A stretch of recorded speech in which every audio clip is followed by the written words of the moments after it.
Hey, welcome in.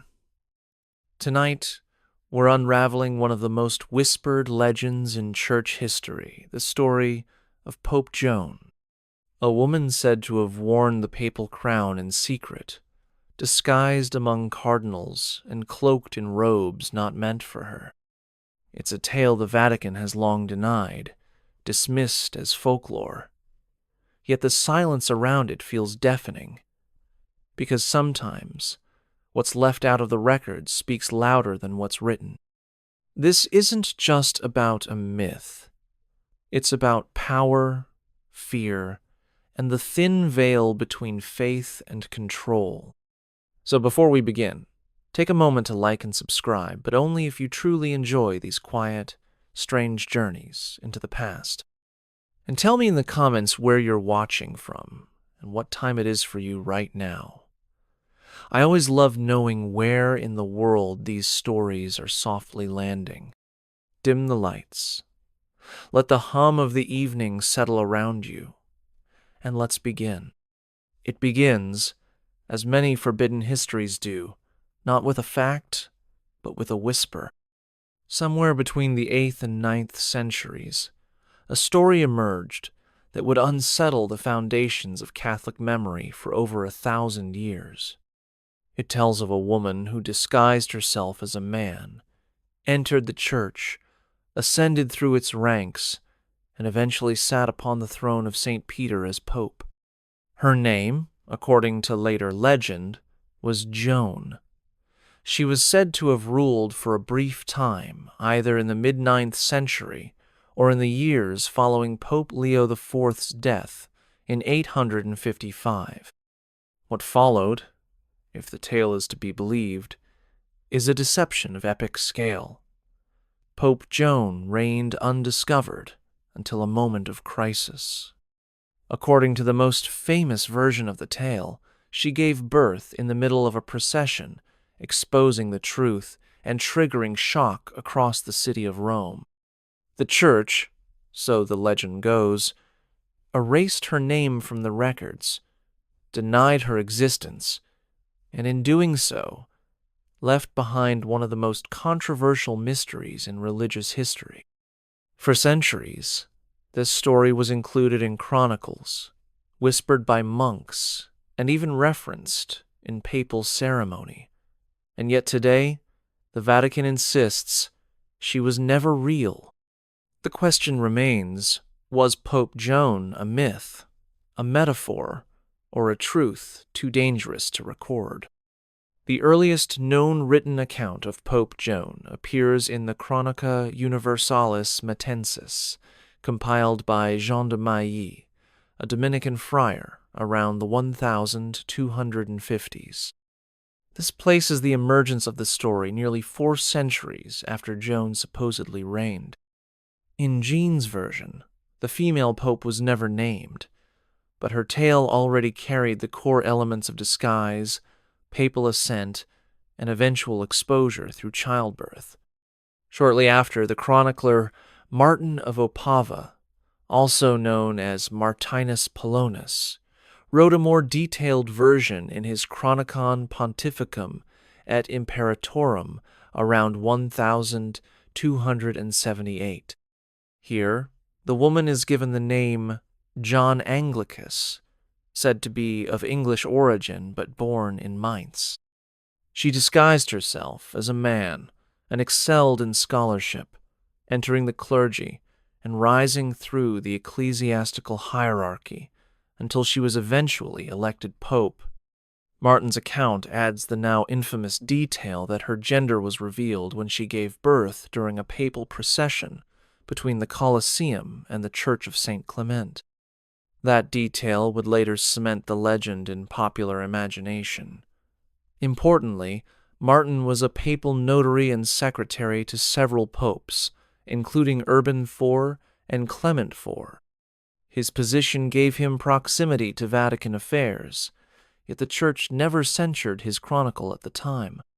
In fact, for over 2 centuries, his account of Pope Joan was accepted by many historians, clerics, and scholars as part of official history. Statues were erected in some churches.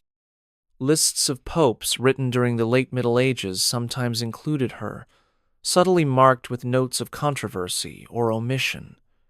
Pilgrimage routes in Rome even pointed out the supposed street where she gave birth.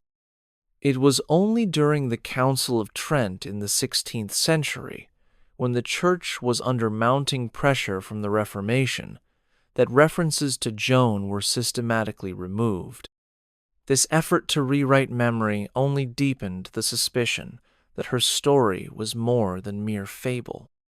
To understand why the legend of Pope Joan endured, we must examine the nature of medieval historiography.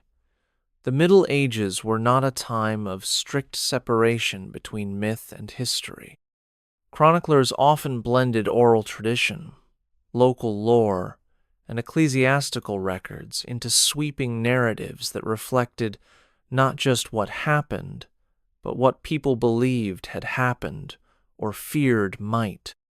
The story of a female pope struck a deep chord because it embodied both anxiety and fascination with the power of women in a rigidly patriarchal institution.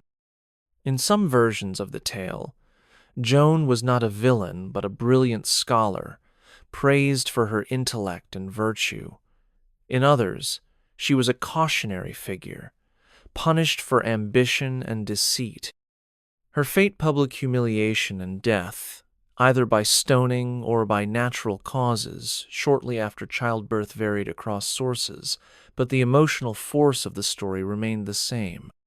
It suggested that the papacy, despite its claims to divine guidance, could be deceived. This was a subversive idea in a world where popes were not just spiritual leaders, but monarchs crowned by God. The legend's survival into the Renaissance and Reformation suggests that it served multiple symbolic roles. To some reformers, she represented the rot at the heart of Rome's claim to infallibility. To others, especially women scholars and proto-feminists of later centuries, she was a tragic symbol of suppressed genius. And yet, through it all, the Vatican never officially addressed the story with any clarity. It neither confirmed nor definitively disproved it until modern times. The silence left space for speculation, and that silence calculated or not became part of the legend. Whether Pope Joan was real or not, the conditions that allowed her story to flourish were undeniably true: secrecy, exclusion, and a church constantly negotiating between the sacred and the political.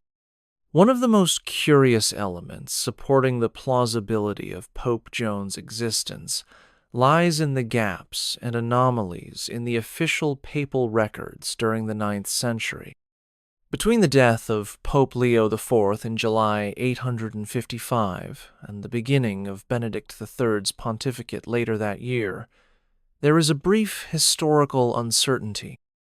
Some versions of papal lists appear to have inconsistencies in numbering and reign lengths around this period.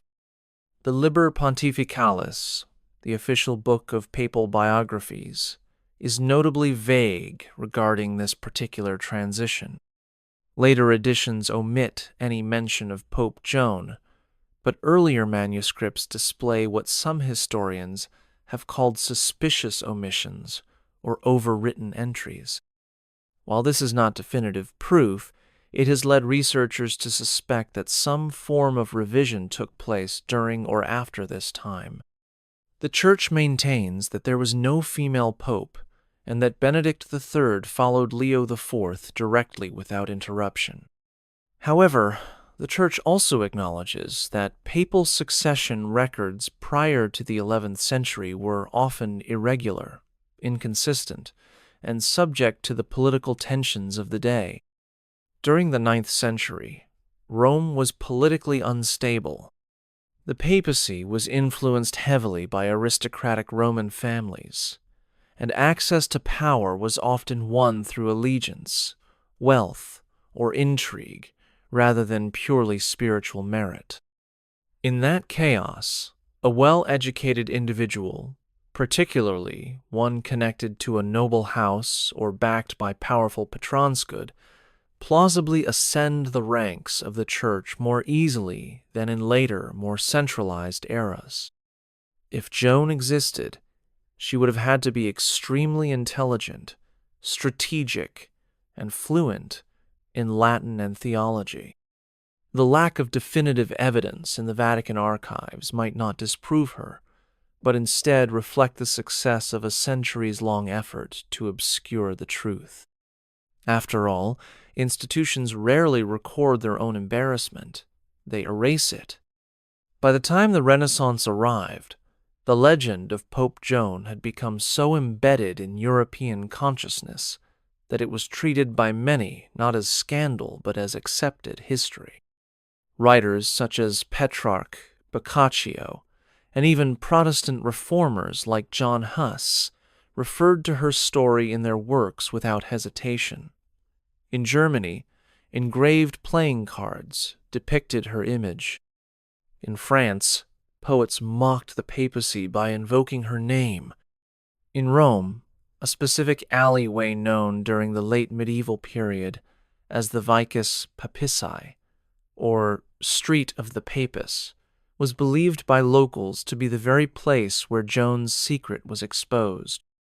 There is even a statue on a row of sculpted busts in Siena Cathedral that some believe once represented Pope Joan. The heads were meant to portray every pope in history, yet this one, placed between Leo IV and Benedict III, was left unnamed. Later, church officials claimed it was a clerical error. Others suggested it had once borne Joan's likeness and had simply been erased. As the Reformation grew more intense in the 16th century, the Vatican began to push back hard against stories that weakened the image of the papacy. The Council of Trent, which met between 1545 and 1563, aimed to clarify doctrine and stamp out Protestant critiques. In that climate, stories like Joan's were no longer treated as historical curiosities. They became threats. Scholars loyal to Rome, such as Onofrio Panvinio, and later the Jesuit historian Bellarmine, declared Joan's story a fabrication. They argued that no papal chronicle from the 9th century included such a figure, and that all references to her came much later, from unreliable sources. Yet this official rebuttal came hundreds of years after the story had taken root. Erasing a legend from the public mind is far harder than denying it on parchment. And the more it was challenged, the more some believed it must have been true. Despite the Church's official rejection, the story of Pope Joan refused to vanish. In fact, the more it was denied, the more it was dissected by skeptical historians, curious theologians, and political critics of the papacy. During the Enlightenment, when European thinkers began to question long-held religious traditions, Joan's legend was revisited with fresh eyes. Some historians attempted to debunk it entirely, arguing that the tale was a misogynistic parable or an anti-papal satire invented by clerics to mock the Church's perceived decadence. Others insisted that the absence of early records could not disprove her, especially given the fragmentary nature of 9th century papal documentation.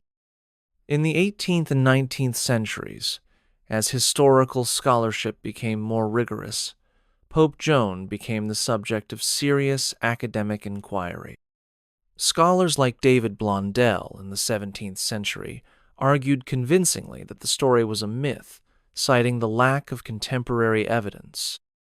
But others, like Johann Lorenz Mosheim, acknowledged that while Blondel's work was compelling, it could not fully account for the widespread consistency of the legend in so many independent sources across centuries. The The debate remains unresolved to this day. Modern Vatican historians maintain that there is no evidence of a female pope, yet the legend continues to appear in documentaries, novels, and university discussions. It has been retold across cultures and languages, sometimes as fact, sometimes as fiction, but always with the same central tension. If Pope Joan never existed, why has her story endured for over 800 years? The Church says she is a fantasy. Her supporters claim she is a suppressed truth. But perhaps the most telling part of the tale is how deeply it unnerves the structures of absolute power. If even one woman sat on the papal throne, even for a moment, it would force a reevaluation of centuries of doctrine, hierarchy, and exclusion. What makes the story of Pope Joan especially unsettling for church tradition is not simply that a woman might have worn the tiara, but that she did so successfully. For however long she reigned, whether it was a few months or several years, the Church carried on, unaware or unwilling to acknowledge the truth. If the story is true, her papacy would stand as a direct contradiction to the claim that divine will alone guides the election of popes. According to Catholic doctrine, the pope is chosen through the inspiration of the Holy Spirit. To admit that a woman could ascend to the papacy without divine interruption would invite uncomfortable questions about the legitimacy of papal infallibility, succession, and the male-only priesthood. The implications are theological, not just historical. That may be why the legend became so dangerous. It questioned the entire architecture of sacred authority. Furthermore, the tale touches a nerve when it comes to the role of women in the Church. For centuries, women have served the Church through monastic orders, charity, education, and devotion, yet have been systematically barred from positions of ecclesiastical power. Pope Joan represents what was never supposed to be possible, a woman not only within the Church's hierarchy, but above it. Whether she existed or not, her story exposes the contradiction between the spiritual equality preached in Scripture and the institutional inequality practiced in Rome. It becomes less important whether Joan was real, and more important why the story threatens so deeply. The need to erase her, to call her legend a lie, reflects more about the anxieties of those in power than about the truth itself. And for many, that tension between what is remembered and what is permitted to be remembered is where the story finds its enduring power. In some versions of the legend, the aftermath of Pope Joan's exposure was marked by brutal retribution. One account claims that as soon as she gave birth during the procession, the crowd turned on her in rage and horror. She was either stoned to death on the spot or imprisoned and left to die shortly afterward. Other versions suggest her child survived, and that she died from complications in childbirth. None of these accounts can be verified, but they all share a common thread: punishment. The idea that Joan's deception led to public disgrace reinforces her role as a cautionary figure.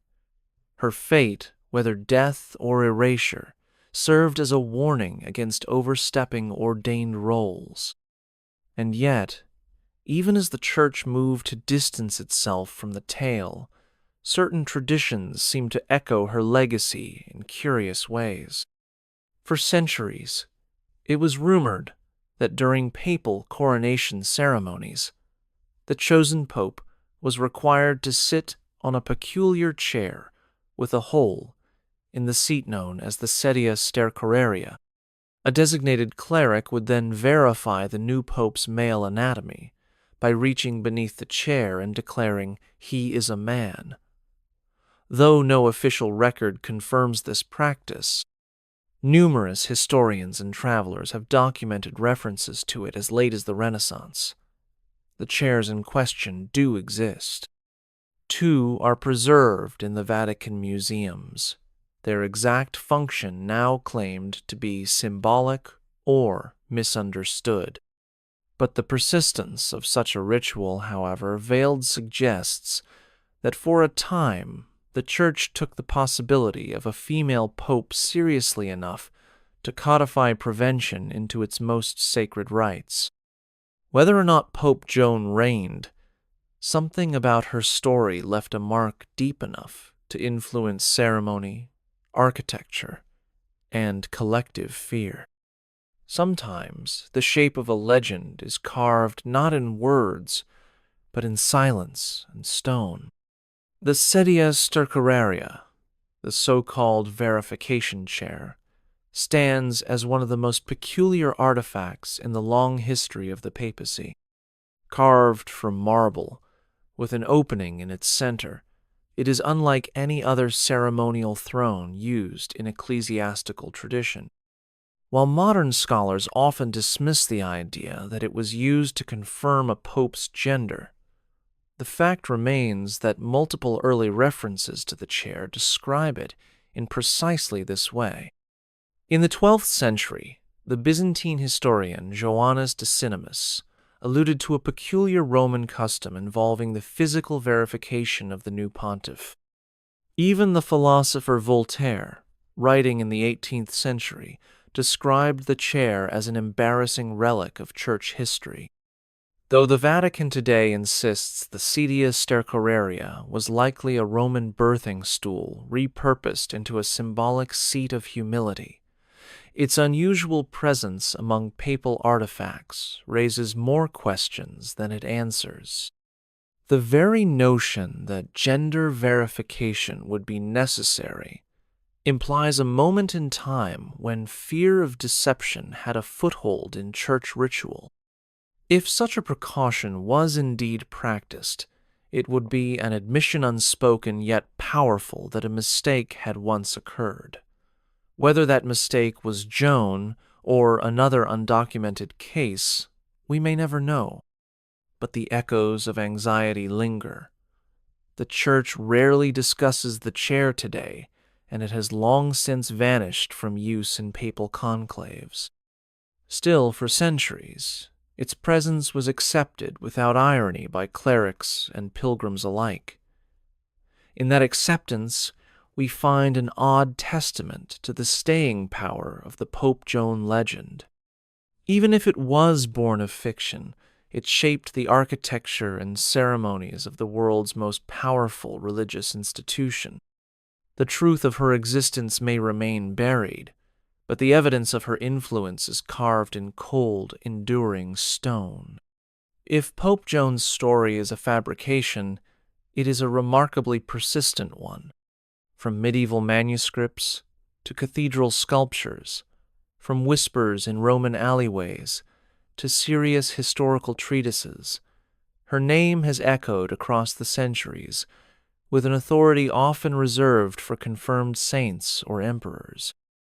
Unlike passing heresies or debunked miracles, Joan's legend continued to provoke inquiry, discomfort, and fascination well into the modern era. Even in the age of historical criticism, the Vatican's efforts to suppress her tale often had the opposite effect. By denouncing the story without offering comprehensive counter-evidence, the Church unintentionally amplified interest. This is a recurring pattern in ecclesiastical history. The silencing of an idea rarely erases it. It often engraves it more deeply into public memory. By the 19th century, the rise of journalism, novel writing, and women's education breathed new life into Joan's story. She was transformed from a figure of scandal into one of defiance, rebellion, and tragic brilliance. In 1866, the English writer Emmanuel Royds published The Papist Joan, a novel that blended fiction with meticulous historical research, further blurring the line between myth and possible truth. In the 20th century, the debate over Pope Joan entered academic circles once again. Some scholars approached it with caution, acknowledging the absence of contemporary records. Others emphasized the peculiar consistency of the tale across multiple traditions.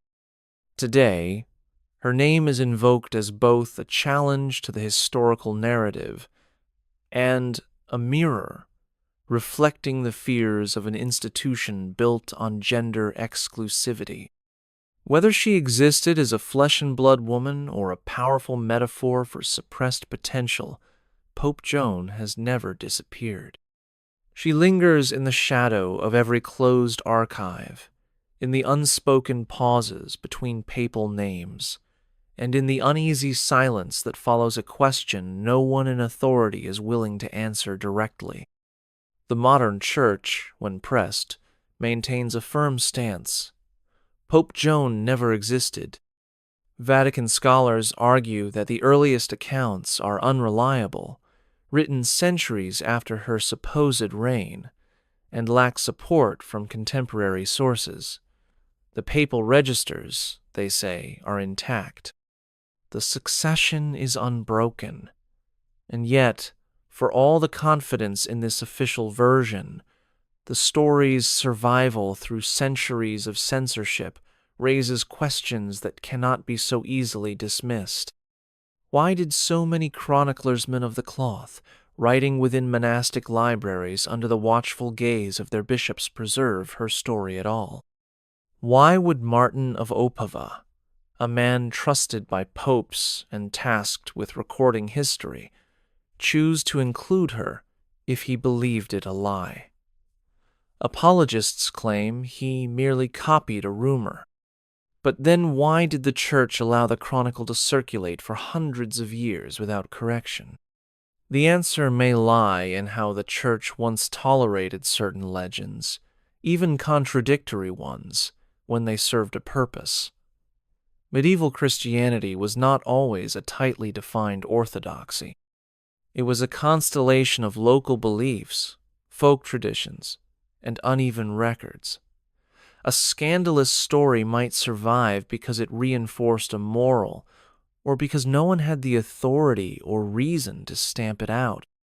Only with the advent of printing, centralization, and Protestant critique did the Church begin to revise aggressively, rewriting history to guard its legitimacy.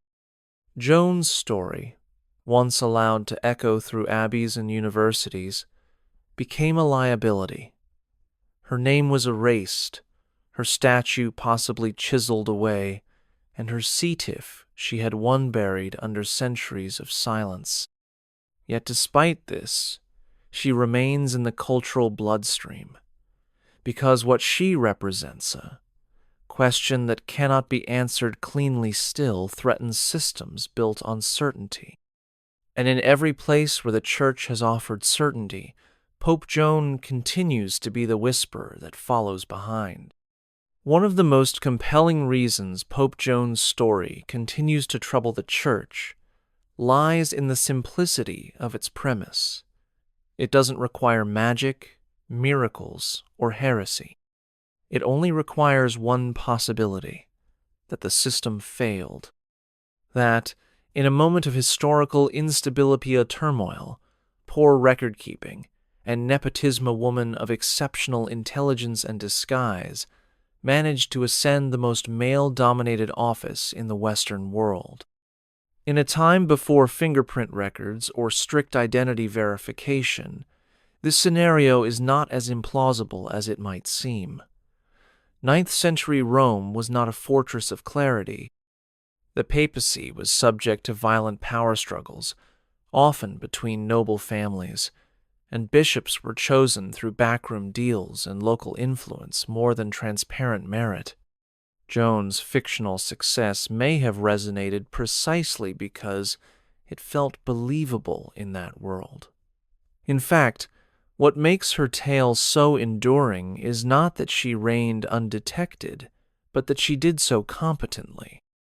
Most versions of the story agree that Pope Joan was wise, scholarly, and respected until her exposure. This detail matters. It implies that her failure was not in governing, but in being discovered. The scandal lay not in her policies, but in her sex. This reinforces what many historians and theologians have since debated, whether the limitations placed on women within the Church were spiritual mandates or institutional fears. If a woman once led the Church with wisdom and the sky did not fall, the precedent becomes deeply uncomfortable for those who maintain that spiritual authority is inherently male. Whether her story is myth or memory, Pope Joan challenges the theological and historical basis for centuries of exclusion. Her legend becomes more than a tale. It becomes a mirror reflecting the questions the Church has tried not to ask. Throughout the centuries, defenders of the Church have often pointed to the lack of contemporary evidence as the final nail in Pope Joan's coffin. They cite the absence of papal bulls, inscriptions, or immediate eyewitness accounts from the mid-9th century as proof that she could not have existed. Yet this argument, while seemingly airtight, rests on an assumption that records from that era are complete and untouched. In truth, the 9th century was a chaotic period in papal history. The Vatican's own archives acknowledge that many early documents were lost, rewritten, or selectively preserved, especially during invasions and internal strife. The Saracen raids of the mid-800s devastated parts of Rome, including monastic libraries and ecclesiastical centers. The Lateran Palace, the Pope's official residence before the Vatican, was damaged and later restored. It is entirely plausible that a brief and politically inconvenient papacy, especially one veiled in scandal, might have been quietly struck from record during the rebuilding. Moreover, medieval chroniclers did not operate with the same standards of documentation or impartiality expected today.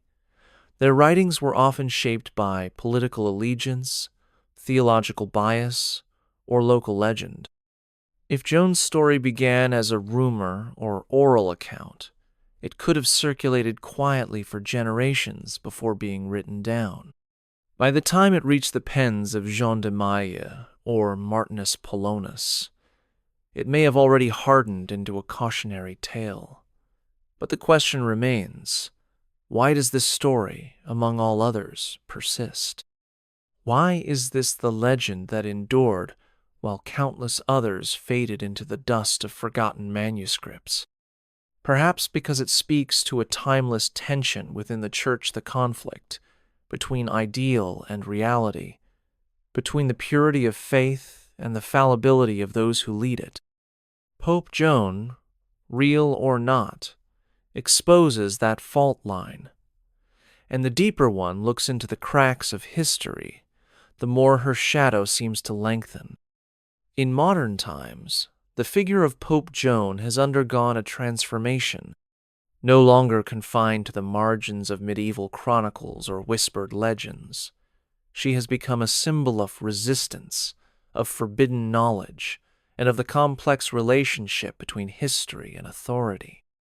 In literature, she appears as both tragic heroine and cunning impostor, depending on the storyteller's lens. In cinema and historical fiction, her tale is often reframed to reflect contemporary struggles for gender equality and institutional transparency. But beneath the dramatization lies a persistent truth. The Church's discomfort with the story itself has become part of its allure. Silence is not a neutral act. When a global institution with centuries of influence refuses to engage a question directly, it grants that question power. Pope Joan's name continues to surface not because there is irrefutable proof of her reign, but because her erasure remains suspiciously aggressive. In the 20th century, historians such as Peter Stanford and Donna Woolfolk Cross reignited public interest by examining the cultural, textual, and psychological evidence behind the legend. Cross's novel Pope Joan, published in 1996, spent weeks on bestseller lists and was translated into dozens of languages. Though a work of fiction, it was rooted in meticulous research and introduced the possibility of Joan's story to a new generation. The Church, as expected, issued no official response, but her influence has quietly grown. Today, when people walk the corridors of the Vatican museums or tour ancient churches in Rome, guides still mention Joan in hushed tones, unsure whether to classify her as history, heresy, or haunting. And maybe that uncertainty is exactly the point. She represents the part of the past that cannot be neatly labeled or entirely dismissed. She's the ghost in the archive, the breath beneath the parchment, the question the Church was never able to silence completely. For many, the legend of Pope Joan now transcends the question of whether she physically lived and ruled. Instead, it presses into something more intimate: how stories survive and why some are suppressed. The Church's institutional memory is vast, stretching across continents and centuries, but it is also curated. Like any powerful institution, the Vatican has a vested interest in the narratives it preserves and the ones it quietly discards. That is not necessarily unusual. All empires rewrite their pasts. What makes Joan's case so poignant is how it reveals the human cost of such revisions. If she existed, then her erasure was not just about theological purity. It was about fear. Fear that the faithful might question the divine order. Fear that precedent might empower those who were meant to remain obedient. Fear that the gates of St. Peter, if opened even once by the wrong hands, could never be shut again. But even if she did not exist, her story still tells a truth the archives cannot. It reveals how history bends under power, how voices lost to time can still leave echoes too loud to ignore. In this way, Pope Joan becomes a litmus test for faith and doubt alike. To believe in her is to accept that the Church, for all its grandeur and devotion, may have something it cannot confess. To deny her is to trust entirely in the guardians of that tradition. Most people, however, live somewhere between those extremes. And in that space between record and rumor, between dogma and legend, Joan lives on. Whether carved in stone or whispered in corridors, her story continues to ask the same quiet question: what else have we been told never happened? Among the many fascinating aspects of Pope Joan's legacy is how her story often reflects the fears and values of the era retelling it.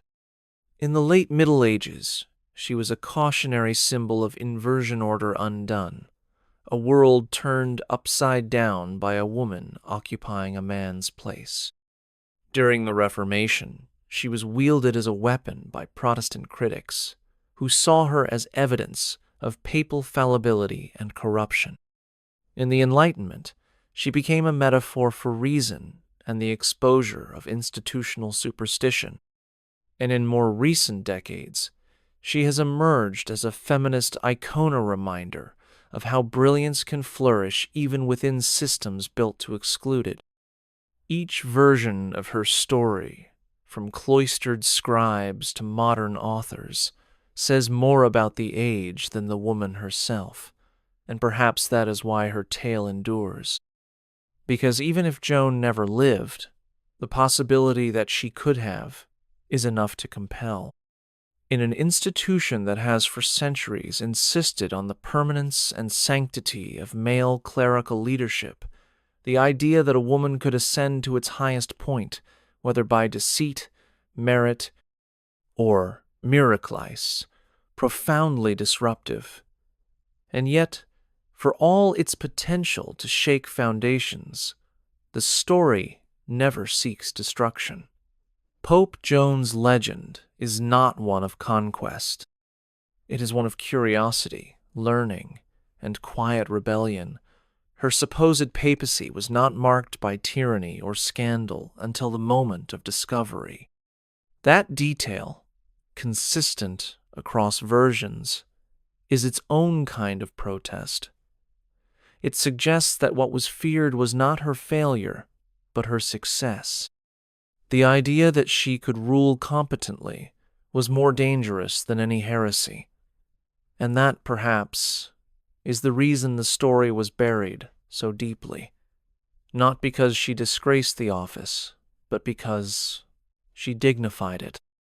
The question of what truly happened between the death of Pope Leo IV in July 855 and the election of Benedict III remains one of the most tantalizing puzzles in church history. The timeline, though generally accepted today, was once the subject of considerable debate. Some early papal lists contain ambiguous entries during this period, and the names and dates do not always align neatly.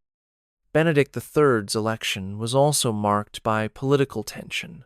The Roman nobility had originally backed another candidate, Anastasius, who briefly seized control of the papal residence and had to be removed by force. Amidst this chaos, it is not unreasonable to imagine that a figure like Joan Clever, educated and possibly backed by powerful allies, could have navigated her way into prominence. If she did reign, her time in office would have occurred in this fog of uncertainty, at a moment when the papacy was anything but stable. Her removal, when it came, would have been swift and silent, her memory scrubbed not with ceremony but with omission. The papal court, deeply invested in preserving the divine image of papal succession, would have had strong motives to ensure her name never reappeared, and yet, if silence were the goal, it failed. Because her story has echoed louder with every generation that tried to silence it. The very gaps in the record, the missing months, the contradictory accounts, the erased statues and unexplained rituals invite inquiry rather than closure. In this way, Joan's story functions like an unhealed wound in the Church's timeline. Not fatal, but forever sensitive. It marks the place where something happened that cannot be fully explained. And as long as that space exists, her legend will have room to breathe. One of the most mysterious symbols linked to Pope Joan's legacy is found not in documents or eyewitness accounts, but in a peculiar detail of Vatican architecture. The row of sculpted papal busts housed in Siena Cathedral was commissioned in the 15th century, each meant to represent a pope in chronological order. Among them, between the busts of Pope Leo IV and Pope Benedict III, stands an unnamed figure. This head, carved in stone like the others, bears no inscription. At one point, it reportedly bore the name Johannes VIII, a woman, a detail recorded by visitors before being removed or altered in later restorations. Church authorities now claim the gap was a mistake or the result of artistic liberties, not an admission of historical anomaly. Yet the placement is conspicuous. The bust sits precisely in the spot where Pope Joan would have appeared if she had existed and reigned after Leo IV. While not definitive evidence, the monument raises compelling questions. Why include a figure at all if the identity was uncertain? And why leave it nameless when every other pope is clearly labeled? This strange omission has fueled speculation for generations. Some believe it represents a quiet acknowledgement of her reign, preserved in stone when the Church could not preserve it on paper. Others dismiss it as coincidence. But in historical analysis, context matters as much as text. A blank name between two confirmed popes in a cathedral guided by ecclesiastical oversight carries weight. It suggests that even those tasked with preserving tradition were not immune to uncertainty. And in the case of Pope Joan, uncertainty may be the closest thing we ever find to truth. She may be the only pope whose absence feels more present than any recorded reign. In that silence, sculpted and sealed, the question lingers. The story of Pope Joan ultimately raises a deeper and more difficult question than whether she existed. It challenges how we define truth in historical memory. The Church, like many ancient institutions, does not merely chronicle the past, it curates it. Official histories are often shaped not just by what happened, but by what was permitted to be remembered. Joan's tale, then, becomes a study in institutional forgetting. If she lived, her story was buried. If she didn't, her legend was allowed to grow until it became indistinguishable from lived history in the minds of believers and critics alike. The Church has long taught that the gates of hell shall not prevail against it. And yet, even this powerful promise does not shield it from the imperfections of human governance. The possibility of Pope Joan forces an uncomfortable admission that the men entrusted with leading the Church have at times been fallible, frightened, and deeply political. Her story invites scrutiny not only of what is said, but of what is silenced. And this silence is never neutral. It serves power, it protects legacy, but it also leaves cracks where light can seep in. For every scholar who has dismissed Pope Joan as legend, there is another who points to the enduring gaps, the awkward erasures, and the rituals that make sense only if a secret once existed. History, after all, is not a courtroom. It is a conversation across time, filled with noise and gaps and things whispered when the doors are closed. Pope Joan may never receive a line in the Liber Pontificalis, but she has claimed a permanent space in the human imagination. And in that imagination, she remains not just a ghost, but a mirror held up to a church that has always feared what it cannot fully control. What makes the Vatican's denial of Pope Joan particularly striking is the scale and consistency of that denial across the centuries. While many legends and apocryphal saints were allowed to coexist with orthodoxy for centuries, Joan's story triggered a uniquely defensive posture. After the Council of Trent in the 16th century, references to her in official church documents were systematically removed, and Catholic historians were tasked with discrediting her entirely. This was no passive forgetting, it was an active campaign of erasure. Jesuit scholars like Cardinal Robert Bellarmine and Onofrio Panvinio argued forcefully against the authenticity of Joan's tale, insisting that her story was a Protestant fabrication, concocted to smear the authority of the Pope. Yet this rebuttal overlooked the fact that the earliest known references to Joan predated the Reformation by several centuries and originated from within Catholic monastic culture. Jean de Mailly, Martinus Polonus, and other early chroniclers were not enemies of the Church. They were loyal servants, recording what they believed her, what they had been told was part of history. By declaring the entire legend a falsehood, later, defenders of the Church attempted to draw a clean line between truth and rumor, but in doing so, they highlighted just how fragile the foundations of certainty could be. If her story had truly been a fringe fabrication, it might have faded on its own. Instead, The campaign to destroy it ensured its survival. Every contradiction, every attempt at censorship, every conspicuous silence added fuel to the legend. The Vatican may have succeeded in removing Pope Joan from its official narrative, but it never removed her from cultural memory. In fact, the attempt to bury her gave her story new life, as a symbol of what happens when power fears exposure more than it values truth. In a strange twist of irony, the story of Pope Joan now endures more powerfully than many verified popes of her supposed era. Ask someone on the street to name a 9th-century pontiff, and few would recall Leo IV or Benedict III. But Pope Joan?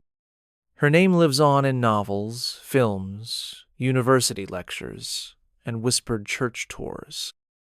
This is the paradox of censorship. When the act of silencing is more memorable than the thing being silenced, the attempt collapses under its own weight. The more emphatically the Vatican denied her, the more curious minds were drawn to her legend. She has become not just a question about church history, but a question about the way history itself is formed, framed, and protected. In this way, Joan is as much a symbol as a figure. She represents the tension between transparency and control, the inevitable friction between faith and record. Institutions may choose what to canonize, but they cannot dictate what people find meaningful. Pope Joan occupies a place of fascination not because she overturned doctrine, but because she quietly reveals the vulnerability of its keepers. That a woman might have ruled undetected is less outrageous than the idea that the papal system was not as infallible as it claimed. In that breach between perfection preached and imperfection endured, Joan found room to dwell. She doesn't need to be proven to matter. She matters because the fear of her truth shaped the behavior of an entire institution. When people remember her, they're not just recalling a possible woman in disguise. They're remembering the moment when belief, tradition, and power collided, and something had to be buried. Pope Joan is not only the biggest secret the Vatican ever denied. She may be the only one it still can't quite forget. In recent decades, the legend of Pope Joan has found new momentum, not just as a historical curiosity, but as a lens through which to examine the role of women in the Church today.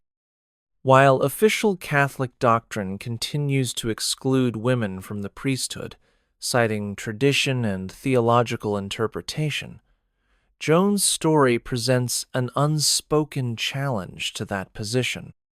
If a woman once ruled the Church and performed her duties without scandalef, she guided Rome, delivered homilies, consecrated sacraments, and governed the faithful, then the barrier separating women from ordination becomes not divine mandate, but political inheritance. This possibility is precisely what makes Joan's tale so potent in modern discussions of reform. Some theologians argue that even if she never lived, her story reveals the Church's anxiety about the fragility of its gender hierarchy. Others suggest that Joan's endurance in cultural memory points to a deeper yearning within the faithful for inclusion and recognition. While church authorities remain steadfast in their teaching, grassroots conversations have shifted. In interviews, symposiums, and private retreats, Joan's name surfaces not as an embarrassment, but as a symbol of potential. Her myth is no longer confined to medieval manuscripts or rebellious fiction. It has become a quiet form of protest. Every time her story is told, it reasserts a truth often ignored, that leadership, intelligence, and holiness are not the exclusive inheritance of men. Whether she wore the papal tiara or not, the figure of Pope Joan continues to speak to the future as much as to the past. In her, Many see the outline of a church that could have been, and perhaps someday could be again.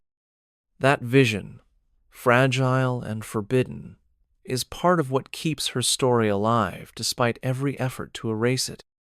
The enduring power of Pope Joan's story is not only in what it says about the past, but in how it challenges the mechanisms of authority today. The Vatican, as the seat of Catholic doctrine, continues to assert that no woman has ever worn the papal crown. Yet it rarely addresses the Joan legend directly in official statements. The response is not one of engagement, but of quiet omissione, refusal to dignify the question with more than scholarly dismissal. But silence is its own form of communication. The lack of open dialogue only fuels interest and speculation. In the absence of clarity, imagination rushes in.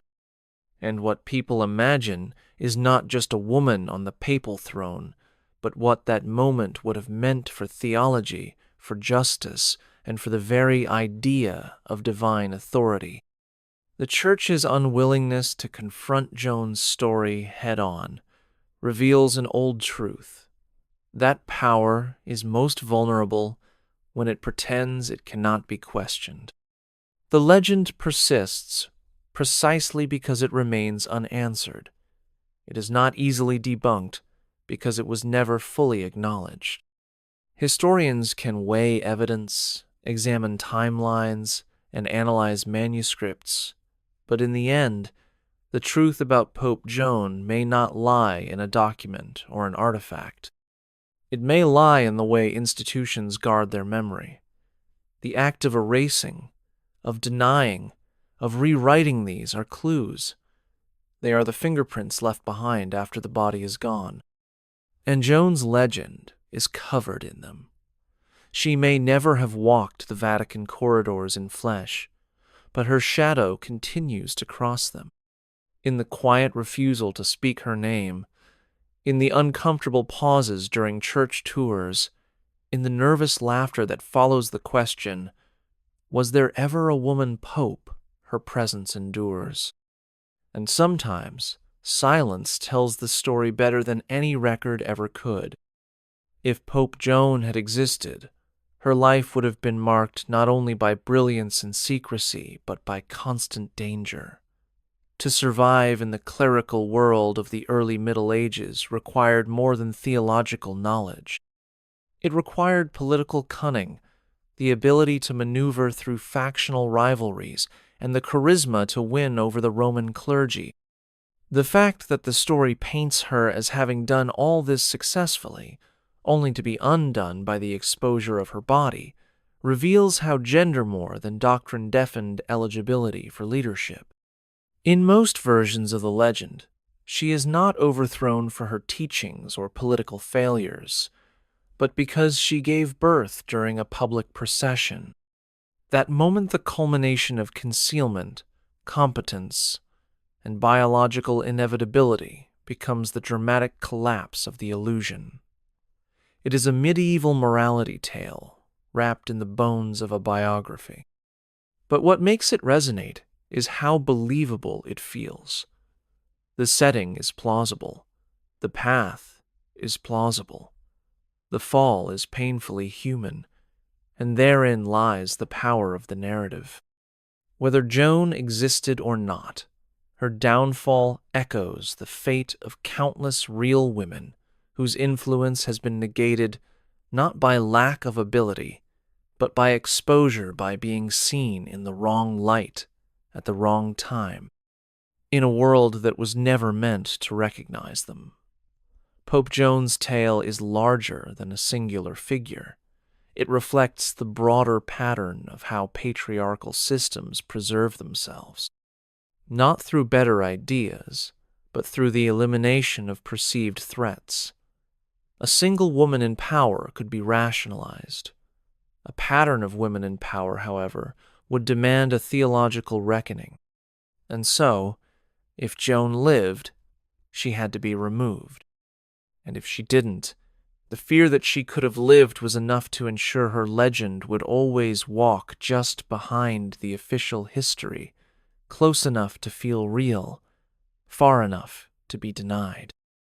It is tempting to believe that if Pope Joan had truly existed, some definitive trace would have survived the centuries in inscribed chalice, a letter bearing her seal, a single line in a papal registry. But history, especially medieval history, does not always leave such clean fingerprints. The 9th century was a time of political upheaval, crumbling infrastructures, and fragmented record-keeping. Even verified popes from that era leave behind only sparse documentation. The idea that Joan's presence must be disproven by the absence of artifacts assumes a level of preservation that simply did not exist in her time. Moreover, history has never been impartial in what it chooses to remember. Victors write records. Institutions preserve what flatters their origins. And inconvenient figureseretics, rebels, impostors more often burned from the scrolls than carefully filed away. In that context, Pope Joan's vanishing act feels familiar. Her story fits the shape of many historical disappearances. A person whose existence was less important than the threat their memory posed. Joan's legend may lack tangible evidence, but it is rich in resonance. It speaks to how power polices identity, how the Church shaped its own past to protect its future, and how the absence of proof can sometimes suggest a deliberate act rather than a historical void. Some researchers have pointed out that documents during her alleged reign are unusually thin, that there is a noticeable silence in what should be a noisy period of ecclesiastical politics. Silence in history is rarely empty. It is filled with motive, with strategy, with erasure. The longer Joan's tale lingers without resolution, the more it becomes a parablino, just of a woman lost to time, but of a truth so dangerous that the safest way to deal with it was to pretend it never happened at all. Even if Pope Joan's story began as rumor or allegory, the Church's relationship with her legend reveals a deeper unease about the boundaries of sacred authority. At its heart, the papacy is not just a position of leadership, it is a symbol of divine continuity, a bridge between heaven and earth. To suggest that this line could have been interrupted, even momentarily, by someone who violated its most rigid rules, is to invite doubt not just about the office, but about its infallibility. The legend of Joan doesn't challenge doctrine directly. It challenges the myth of permanence. That a woman could rise, rule, and fall, all within the walls of the Holy See, implies that the mechanisms of divine selection are not immune to human error, disguise, or ambition. And this is precisely why the tale stings. It raises the possibility that the most sacred office in Western Christianity might once have been fooled or worse, that it knowingly looked away. The idea that Joan may have been accepted, not because she was unknown, but because she was brilliant, throws open uncomfortable doors. It suggests complicity. It hints that even in the highest corridors of faith, politics and reputation can override creed. And that suspicion, once introduced, is difficult to dispel. Whether true or not, her story reminds the faithful that behind every vestment is a person, behind every proclamation, a choice. Pope Joan is not merely a question of historical accuracy. She is a challenge to the mythology of incorruptibility. Her tale forces us to consider the possibility that the Church, in all its grandeur, is still made of fallible flesh. And in doing so, she becomes more than a forgotten footnote. She becomes a reckoning in disguise, asking whether sanctity can ever truly be sealed against the flaws of history. What sets the legend of Pope Joan apart from other historical controversies is how persistently it returns, no matter how many times it's dismissed. Most myths fade when exposed to rigorous analysis, but Joan's tale lingers. Not because it resists scrutiny, but because the scrutiny itself reveals more about the institution than the woman. The details shift across versions. Some say she was English, others German. Some claim she reigned for 2 years, others for only months. But the core remains. A woman, disguised as a man, became pope. In an age when female literacy was rare and theological education nearly inaccessible to women, this alone would have made her extraordinary. Yet every version of the legend insists on her brilliance. She debated scholars, wrote letters, dispensed doctrine.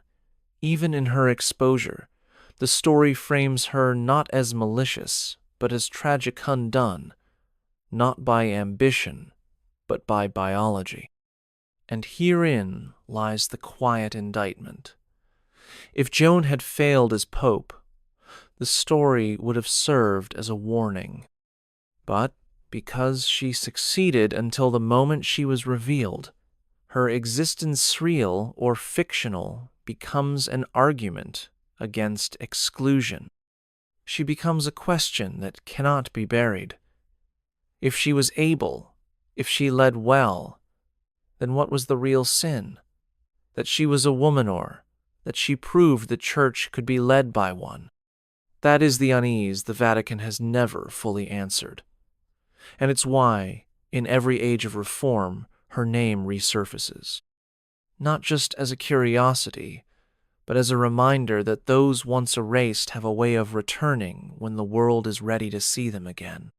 Pope Joan, whether saint or scandal, myth or memory, refuses to stay silent.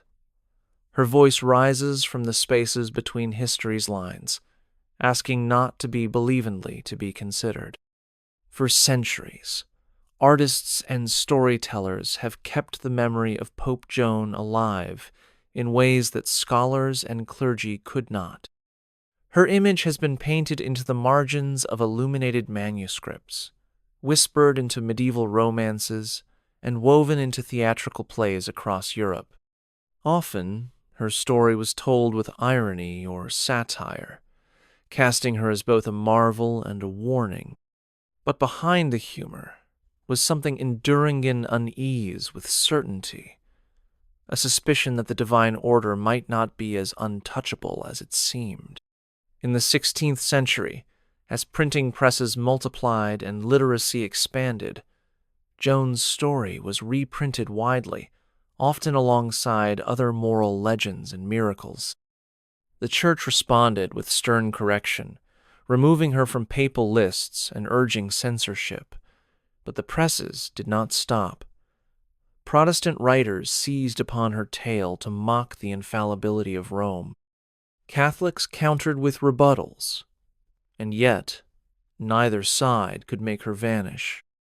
She became a kind of mirror in which both critics and defenders saw what they feared most: vulnerability in the structure they either trusted or opposed. In more recent centuries, her presence has migrated again into novels, television dramas, academic debates, and museum exhibits. Each retelling shapes her into something new: a subversive heroine, a tragic figure, a theological riddle. And still, the question remains unanswered. Not because the evidence has changed, but because the story continues to resonate. It has escaped the control of those who once tried to contain it. Pope Joan is no longer just a historical controversy. She is an idea, dangerous, persistent, and oddly beautiful. She reminds us that even the most sacred narratives have shadows, and in those shadows, truth may not always be about what happened, but about what we cannot stop imagining might have. That kind of truth is harder to bury. It has already taken root in the human mind. There is something deeply human in our need to explain away mysteries, especially ones that shake the foundations of power. The Vatican's insistence that Pope Joan is pure fabrication follows this instinct. To admit even a sliver of plausibility is to accept that the structures claimed to be unbroken may have hairline fractures small, perhaps, but irreparable. But just as the Church has dismissed Joan, historians have debated her for centuries without consensus. Some, like David Blondel in the 17th century, sought to disprove her with rigorous chronological analysis, claiming inconsistencies in papal succession proved she never existed. Others argue that Blondel's data relies on idealized timelines that ignore the chaos of 9th century Rome. The lack of conclusive proof either way has left a strange vacuum where silence and speculation orbit each other endlessly. In that space, Joan becomes more than a woman, she becomes a phenomenon. A single story that no one can conclusively verify, yet no one can fully dismiss. It's the kind of tale that invites endless revisiting because it refuses to close. And in refusing to close, it continues to reveal the fault lines in the stories we tell about authority. Joan is not an outlier in this regard. History is full of figures whose presence lingers precisely because their existence was denied. Joan stands beside Thema woman too dangerous to be remembered, too powerful to be forgotten. Her story continues not because it was protected, but because it was hunted, not because it was clear, but because it was silenced. In that paradox lies her strength. Pope Joan is the shadow cast by an institution's fear, and no matter how much light is brought to bear on the papal timeline, that shadow does not disappear. It only moves, waiting for the next moment we think we've seen the whole truth until she quietly steps back into view. If you walk through the Vatican today, past the marble saints and sunlit galleries, you'll find no statue of Pope Joan, no plaque, no exhibit, no whisper of her name etched in the official canon. And yet, she is there, not in the stone, but in the silence, in the way certain guides pause when asked about the gap between papal reigns, in the way archives from the 9th century bear more blank spaces than firm answers. It is in these absences, unexplained gaps, missing months, nameless busts that her story continues to live. For the Vatican, whose power rests partly on the continuity and sanctity of its succession, Pope Joan represents a disruption that cannot be allowed. She is the embodiment of a break in the chain, a wild card in a deck meant to be sacred. But for everyone, Elsa scholars, writers, tourists, believers, and doubters, alike-ish represents something different. Possibility. Not just of her personal story, but of a deeper truth, that the past is never entirely written, and that even the most guarded histories contain questions they cannot fully answer. The Vatican may deny her, may erase her from the lists, may replace her bust with another, but it cannot erase the space where she should have been. That space has become her monument. It reminds us that history is not only shaped by what is remembered, but by what is made to disappear. And the things made to disappear are often the ones we should look at most closely. Pope Joan stands, invisible but unmistakable, in the folds of the Church's memory. not because she demands belief, but because she refuses to be forgotten. Her silence is her voice now. And, in a place built on centuries of proclamations, that quiet is louder than any bell. It's easy to assume that a story as fragile as Pope Joan's would fade over time, smothered by academic rebuttals and ecclesiastical authority. But instead, her legend has grown stronger in the digital age, where silence no longer guarantees disappearance. Today, her name appears in university syllabi, YouTube documentaries, podcasts, and historical forums where voices long excluded from formal discourse finally have space to ask questions. And as women continue to challenge institutional boundaries within religion, her tale has found renewed urgency. For those raised in traditions that exclude them from pulpits and sacraments, Joan is not just a curiosity. She is a symbol of a path imagined, then denied. The Church's refusal to engage her legend only deepens its symbolic power, because in modern discourse, transparency signals strength, while evasion invites scrutiny. The Vatican's persistent silence on Pope Joan's story is not read as closure, but as fear, and fear, in the architecture of myth, is an accelerant. Every documentary censored, every scholar dismissed, every archive restricted only adds to the impression that something is being hidden. And whether or not that something is a female pope, the sense of mystery remains. The paradox of Joan's story is that it continues to expand without resolution. It has outlived kings, councils, and centuries of suppression. What began as a whisper between monks has become a conversation across the world.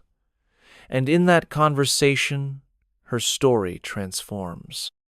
It no longer belongs solely to the Church or to historians. It belongs to everyone who has ever wondered what was left out of the official record. Joan's legend teaches us that what institutions try hardest to bury often contains the truths they fear the most. And for that reason alone, she remains standing, if not in the basilicas of Rome, then in the imaginations of all who still ask the forbidden question. One of the reasons the Vatican's denial of Pope Joan continues to raise suspicion is the way it contrasts with the Church's treatment of other controversial figures. Throughout history, the Vatican has often absorbed legends into its doctrine, transforming questionable saints or local traditions into part of its spiritual tapestry. Stories of martyrs whose lives are unverifiable, miracles without documentation, and visions that cannot be proven have all been canonized, contextualized, or commemorated. But Pope Joan receives no such treatment. There is no effort to reframe her as allegory or parable, no attempt to place her story within a moral lesson. Instead, there is erasure complete and deliberate. This divergence stands out. If the Church has room for symbolic figures elsewhere, why not here? The answer may lie not in theology, but in risk. Unlike other myths that inspire reverence or piety, Joan's tale invites rebellion. It suggests that competence, intellect, and spiritual authority may not be confined to those the Church has traditionally empowered.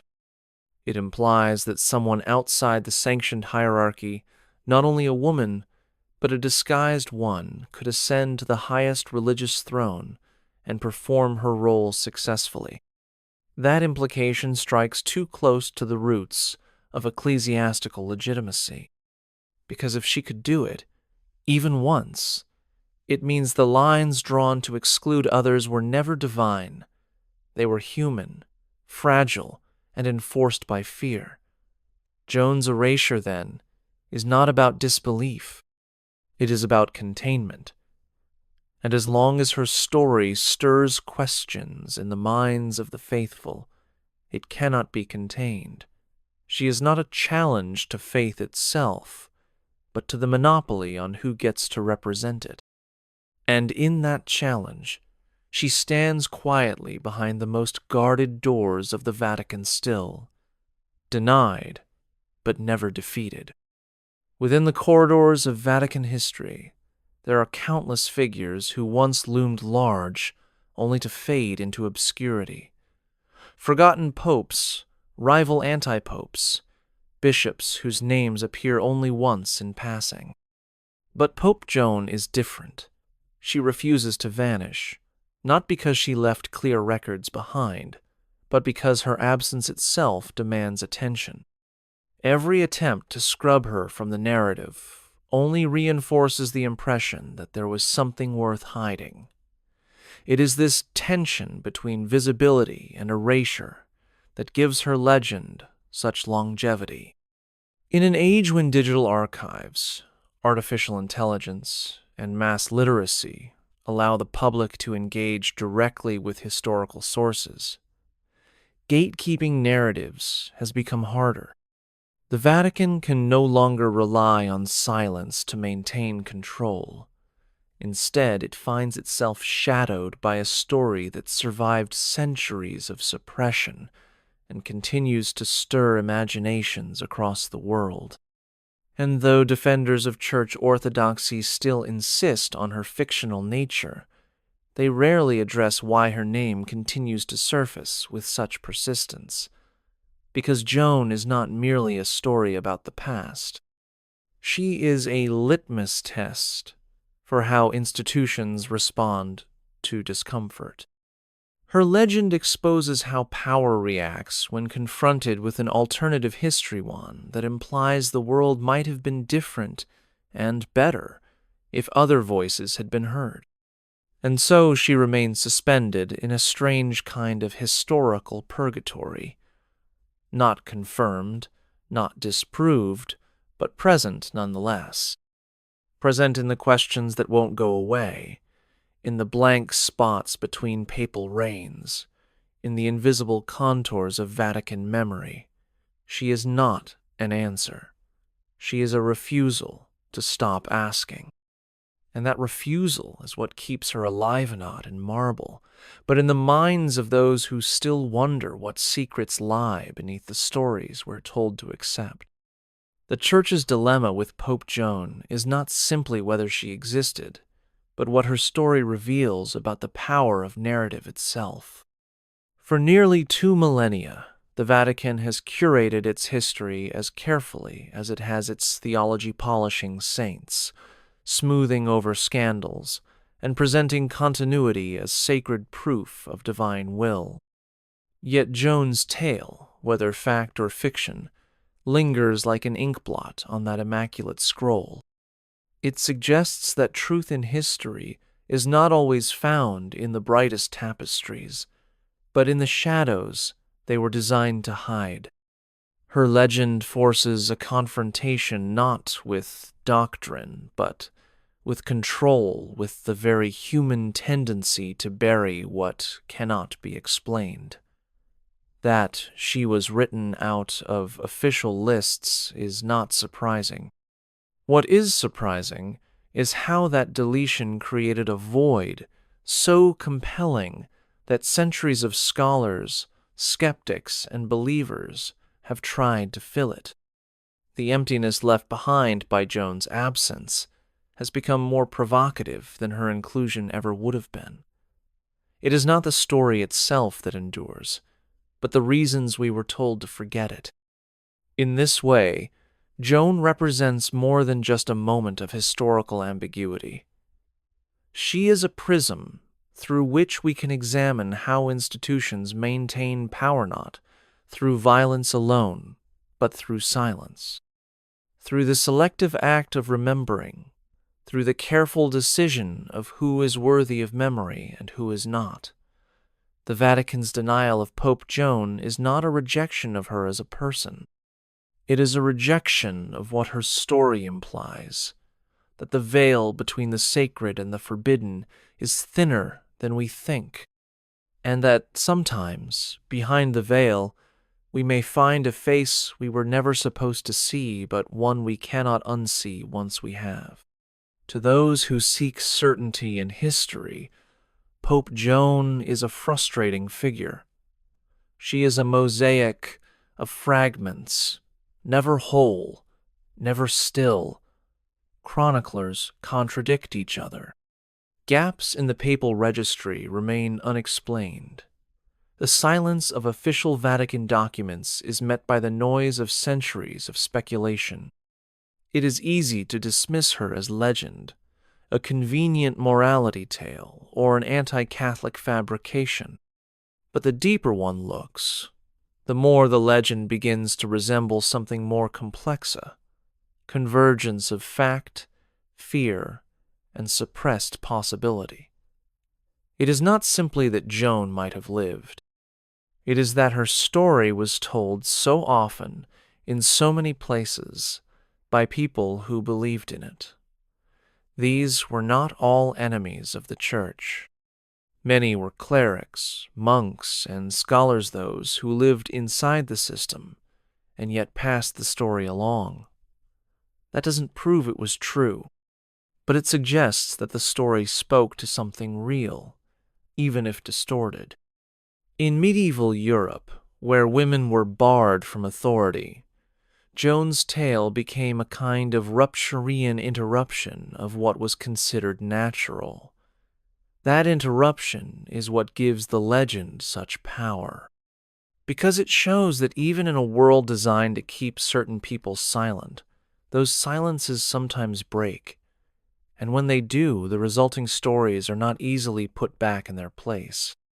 Pope Joan is not simply a myth to be confirmed or denied. She is a historical echoa disruption that refuses to die, and as long as the Church maintains its silence, the echo continues. Her story is not a relic, it is a pulse. A quiet thrum beneath centuries of marble and incense, reminding us that even the most sacred walls have cracks. And through those cracks, memory seeps back in uninvited, unprovable, and utterly unforgettable. In every era, there are stories that refuse to go quietly. They drift through generations like smoke, insubstantial, yet impossible to ignore. Pope Joan is one of those stories. Her name has survived plagues, reformations, wars, and censorship, not because she was protected, but because she was forbidden. The human mind gravitates toward the forbidden, especially when the boundary it crosses is sacred. A woman occupying the seat of St. Peter, even in secret, strikes at the heart of an institution built on male succession. That challenge is not just theological, it's psychological. It asks the faithful to imagine a world where the rules were broken, and no one noticed until it was too late. And for some, that world is more terrifying than comforting. It means the structures that define holiness might be vulnerable to human error, human brilliance. That possibility destabilizes more than just papal records. It destabilizes the very idea that the divine speaks only through chosen men, and that's what keeps Pope Joan alive. Her story survives because it reveals the fault lines we pretend are solid. The Vatican has spent centuries reinforcing the image of unbroken authority. But Joan's tale cuts a thin, persistent crack through that illusion. The legend doesn't need to be true to matter. It matters because it points to everything that has been left unsaid. Her story may not be found in gold-trimmed ledgers or beneath stained glass, but it lives in questions, in silences, and in the nervous glances of those who wonder, just for a moment, if the Church once crowned a woman and then buried the memory. Pope Joan is not a figure of history alone. She is a figure of tension between faith and fear, between power and possibility. And that tension has never fully gone away. Among the many accounts of medieval Europe's oddities and scandals, few have provoked as much enduring discomfort as that of Pope Joan. While the tale may seem outlandish at first glancia, woman secretly ascending to the papacy and reigning undetected it, mirrors real historical patterns where truth was stranger than fiction. The 9th century, Joan's supposed era, was a time of papal instability, rapid succession, and political interference in church affairs. The line between rumor and reality was thin, especially in Rome, where external powers like the Carolingians and Byzantine factions manipulated elections behind closed doors. In such a chaotic environment, the idea of a woman slipping into power undetected becomes, if not probable, at least plausible. Yet plausibility is not what threatens the Vatican. It is the narrative's implications. Joan's story doesn't just suggest a historical anomaly. It suggests that the mechanisms of divine authority are not impermeable, that the highest office in Christendom, believed to be ordained by God, could have been held successfully by someone the institution considers unfit.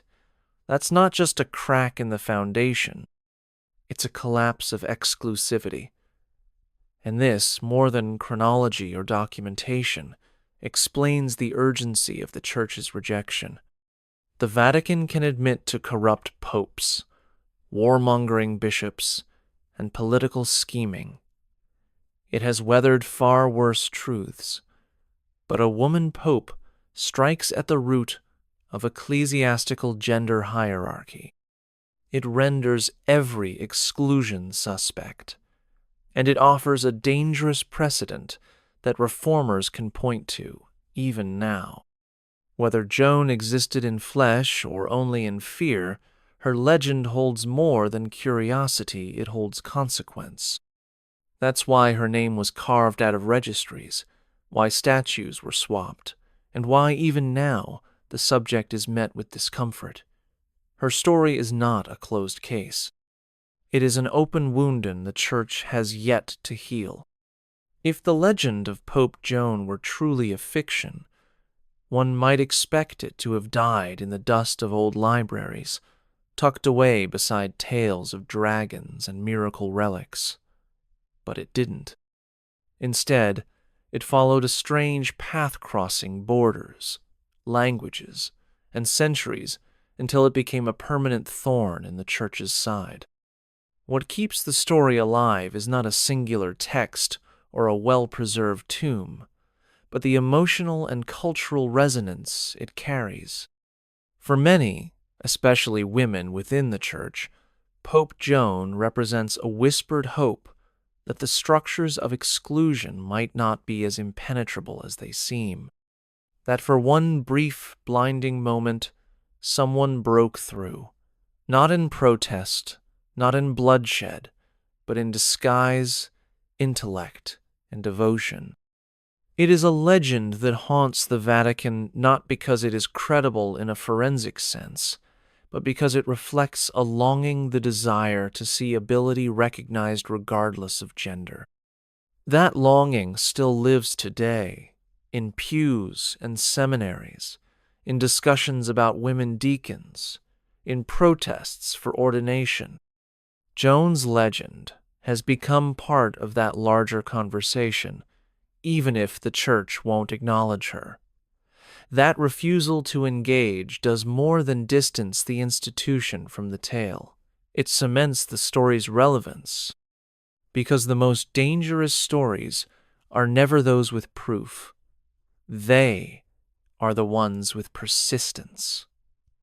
Pope Joan has persisted for over 1,000 years, That longevity demands respect, not because it confirms her existence, but because it shows how deeply the idea of her has embedded itself in the public imagination. A lie can be buried, a truth can be ignored. But an idea, especially one born from silence, has the strange habit of outlasting them both. And Pope Joan, whether she lived or not, is now an idea that refuses to be forgotten. Among all the institutions on earth, few guard their past as tightly as the Vatican.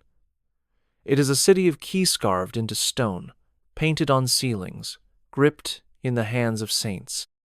Keys to heaven, yes, but also to knowledge, to access, to memory. And it's here, in the heart of that fortress of memory, that Pope Joan's absence is most unsettling. Her story is not just missing from the papal registers. It is missing in a way that draws attention to the void. It is not silence, but strategic silence. The Vatican has shown itself willing to discuss uncomfortable chapters indulgence, sales, excommunications, even clerical abuse when forced into the light. But Pope Joan remains untouched. No symposium, no pastoral letter, no detailed apologetic rebuttal. This kind of refusal tells us something. It says that her story is not merely embarrassing, it is dangerous. Because it invites a question the Church has spent centuries trying not to answer. What if the gates to ultimate authority are not as divinely locked as claimed? What if, once, a woman stepped through them? If, even once, the hierarchy falls from grace into artifice? And that shift is not theological, it's tectonic. It means that tradition, which the Church clings to as proof of truth, may have cracks so deep they reach the bones. That's why Pope Joan matters. Not because she rewrote the doctrine, but because she reveals how fragile the scaffolding of history can be. If her name was erased, what else was? If her reign was hidden, what else remains sealed? In a church built on secrets and sacraments, the greatest threat may not be exposure, but the realization that the veil was lifted long ago, and we've been looking away ever since. The story of Pope Joan ends not with a trial or execution, but with disappearance of vanishing so complete it became its own form of legend. In most versions of the tale, her exposure during a public procession leads to either her death by mob or quiet imprisonment, erased without monument or marker. The Church, according to the story, was so shaken by the scandal that it introduced a ritual thereafter. The sedia stercoraria, or chair of verification, designed to ensure that future popes were, without question, male. Though scholars debate the historical truth of this claim, the chair itself exists an ornate seat with a curious hollow beneath it, displayed in museums and often dismissed as symbolic or misinterpreted. But its continued presence, and the myths surrounding it, only deepen the mystery. Joan's story thrives in such ambiguities. It doesn't demand belief through facts, it demands attention through unease. She is not a figure who asks to be proven. She is a figure who refuses to be forgotten. The Vatican's silence, the missing lines in papal lists, the subtle rituals adapted or abandoned, these are not confirmations, but they are not nothing. They form a negative space in history, a silhouette of something that once stood, casting its shadow still. And in that space, Pope Joan remains, not as an individual, but as a challenge. She asks us what we believe about authority, about memory, about who is allowed to lead, and who is required to vanish. The Church may never open its archives to settle the question, But the question itself has outlived the need for permission. Pope Joan's name, whether whispered in pews or printed in protest, has already taken root. Not in Rome's stone, but in the minds of those who still wonder what else history was told to forget. By the time Renaissance scholars began to question the historical accuracy of Pope Joan's story, the legend had already become entrenched in European consciousness. Writers such as Petrarch and Boccaccio referenced her, sometimes as satire, sometimes as scandal, but always as something known. The Reformation weaponized her tale, casting it as proof of Rome's corruption and fallibility, while Catholic apologists scrambled to delegitimize her with revised timelines and restructured papal lists. But the damage had been done not to the Church's physical power, but to its aura of perfection. The idea that an error so profound could have occurred at the pinnacle of divine authority undermined centuries of theological certainty. Yet what makes Joan's legend more resilient than most historical controversies is that it draws power from ambiguity. It is not anchored to a single relic or document that could be refuted. It lives in the gaps, in the spaces between papal reigns, in the chair left unnamed, in the nervous denial that something might have slipped through the cracks. Renaissance critics like Onofrio Panvino tried to erase her by force of scholarship, but every rebuttal only drew more attention to her. Her story became a litmus test for the politics of memory, who gets remembered, and why. The Vatican insists there is no room for a woman on the list of popes, yet the persistence of Joan's tale tells another story of a public that has never quite believed the official line. Even now, long after the theological battles of the Reformation have cooled, her name returns in waves. Academic studies, historical fiction, street murals. Each iteration renews the question the Church never wants to answer. Not, did she exist, but what does it mean if she did?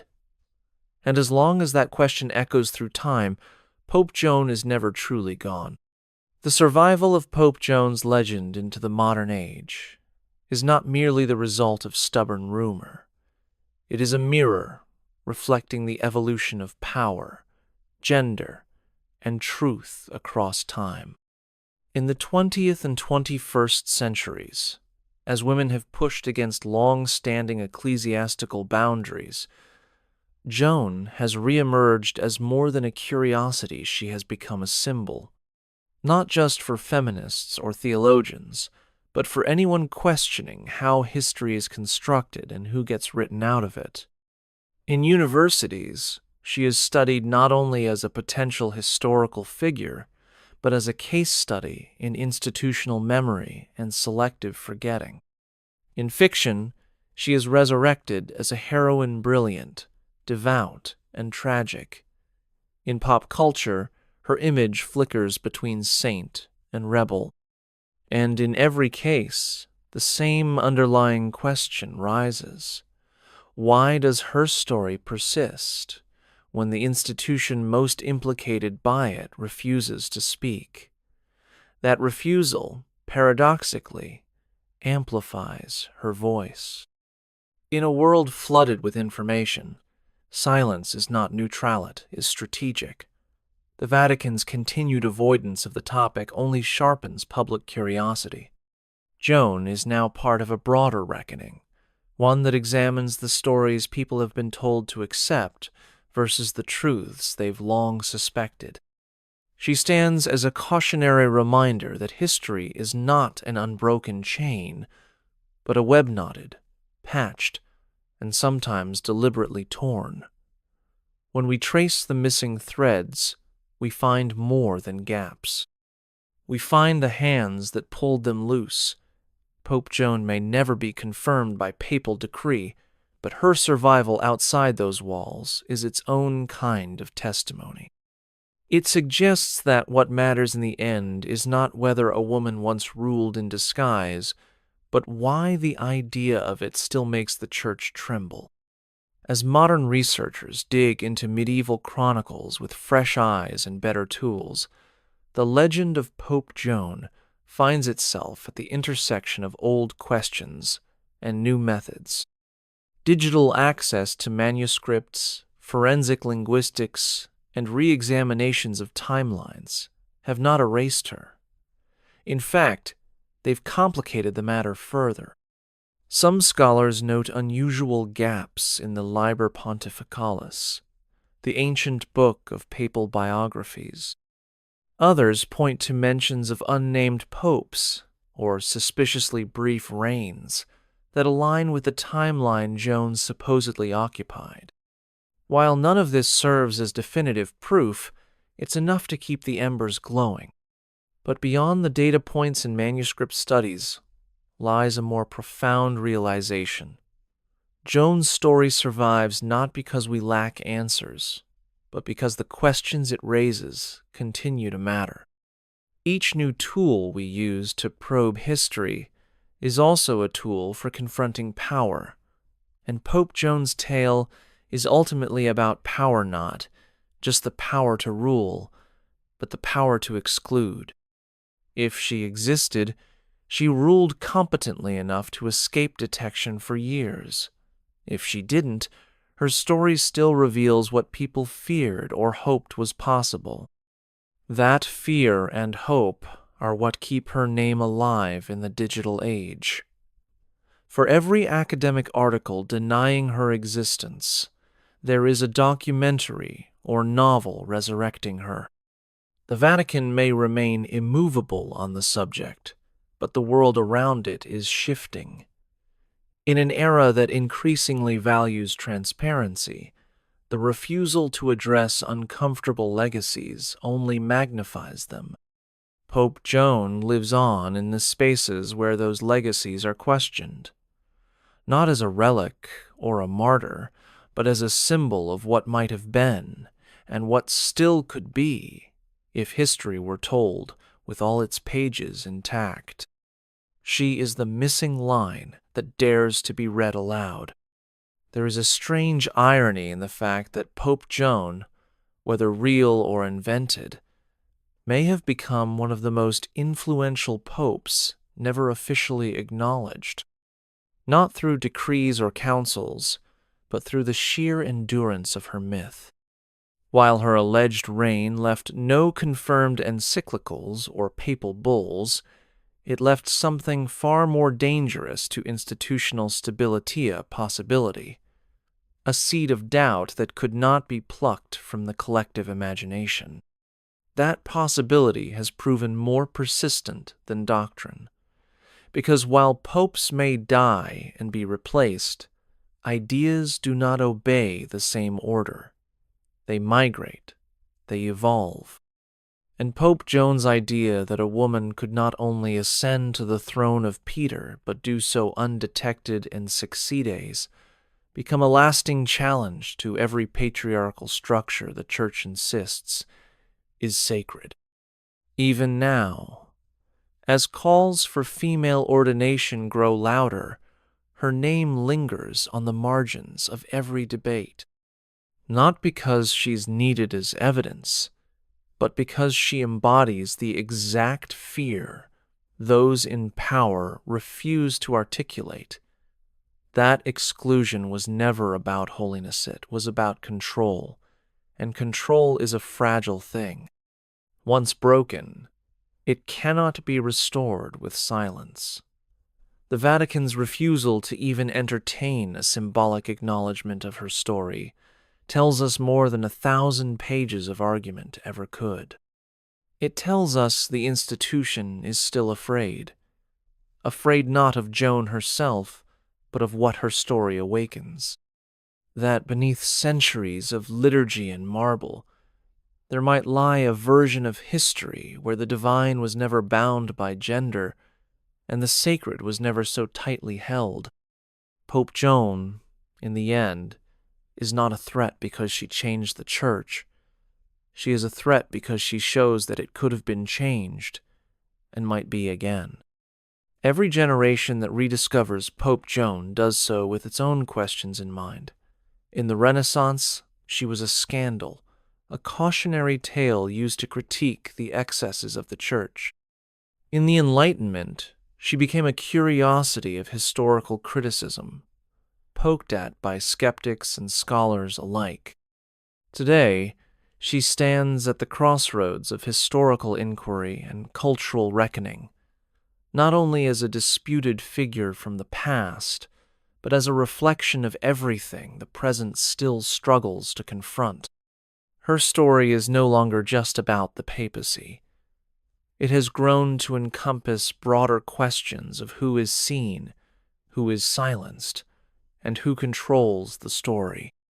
In Joan's name, people debate not just her existence, but the shape of truth itself, how it's recorded, who records it, and who decides when it's allowed to change. That is what makes her dangerous. She forces an awareness that institutions are not eternal by virtue of faith, but by force of narrative. They endure not because they are infallible, but because they are believed to be. And when belief falters, so does their grip on memory. Pope Joan disrupts that belief by offering a moment, however brief, where the rules did not hold. And whether that moment is fact or fable, the effect is the same. It reminds us that history is not a straight line, but a contested field where memory, power, and silence fight for ground. In the end, Joan's tale is not only about a woman who may have worn the papal crown. It is about the people who still fear what that image represents. And as long as that fear exists, so will she quiet, unrecorded, but present in every question the Church cannot bear to answer aloud. One of the most compelling elements of Pope Joan's legend is how it blurs the line between historical fact and moral parable. Over time, her story has been reinterpreted to suit the anxieties of each age. In the medieval world, it served as a warninga lesson about pride, disguise, or divine punishment, depending on who was telling it. For some, her death during childbirth on a Roman street became a spectacle of shame, proof that no deceit could escape God's judgment. But for others, especially in more recent centuries, that same moment is reimagined not as downfall, but as revelation.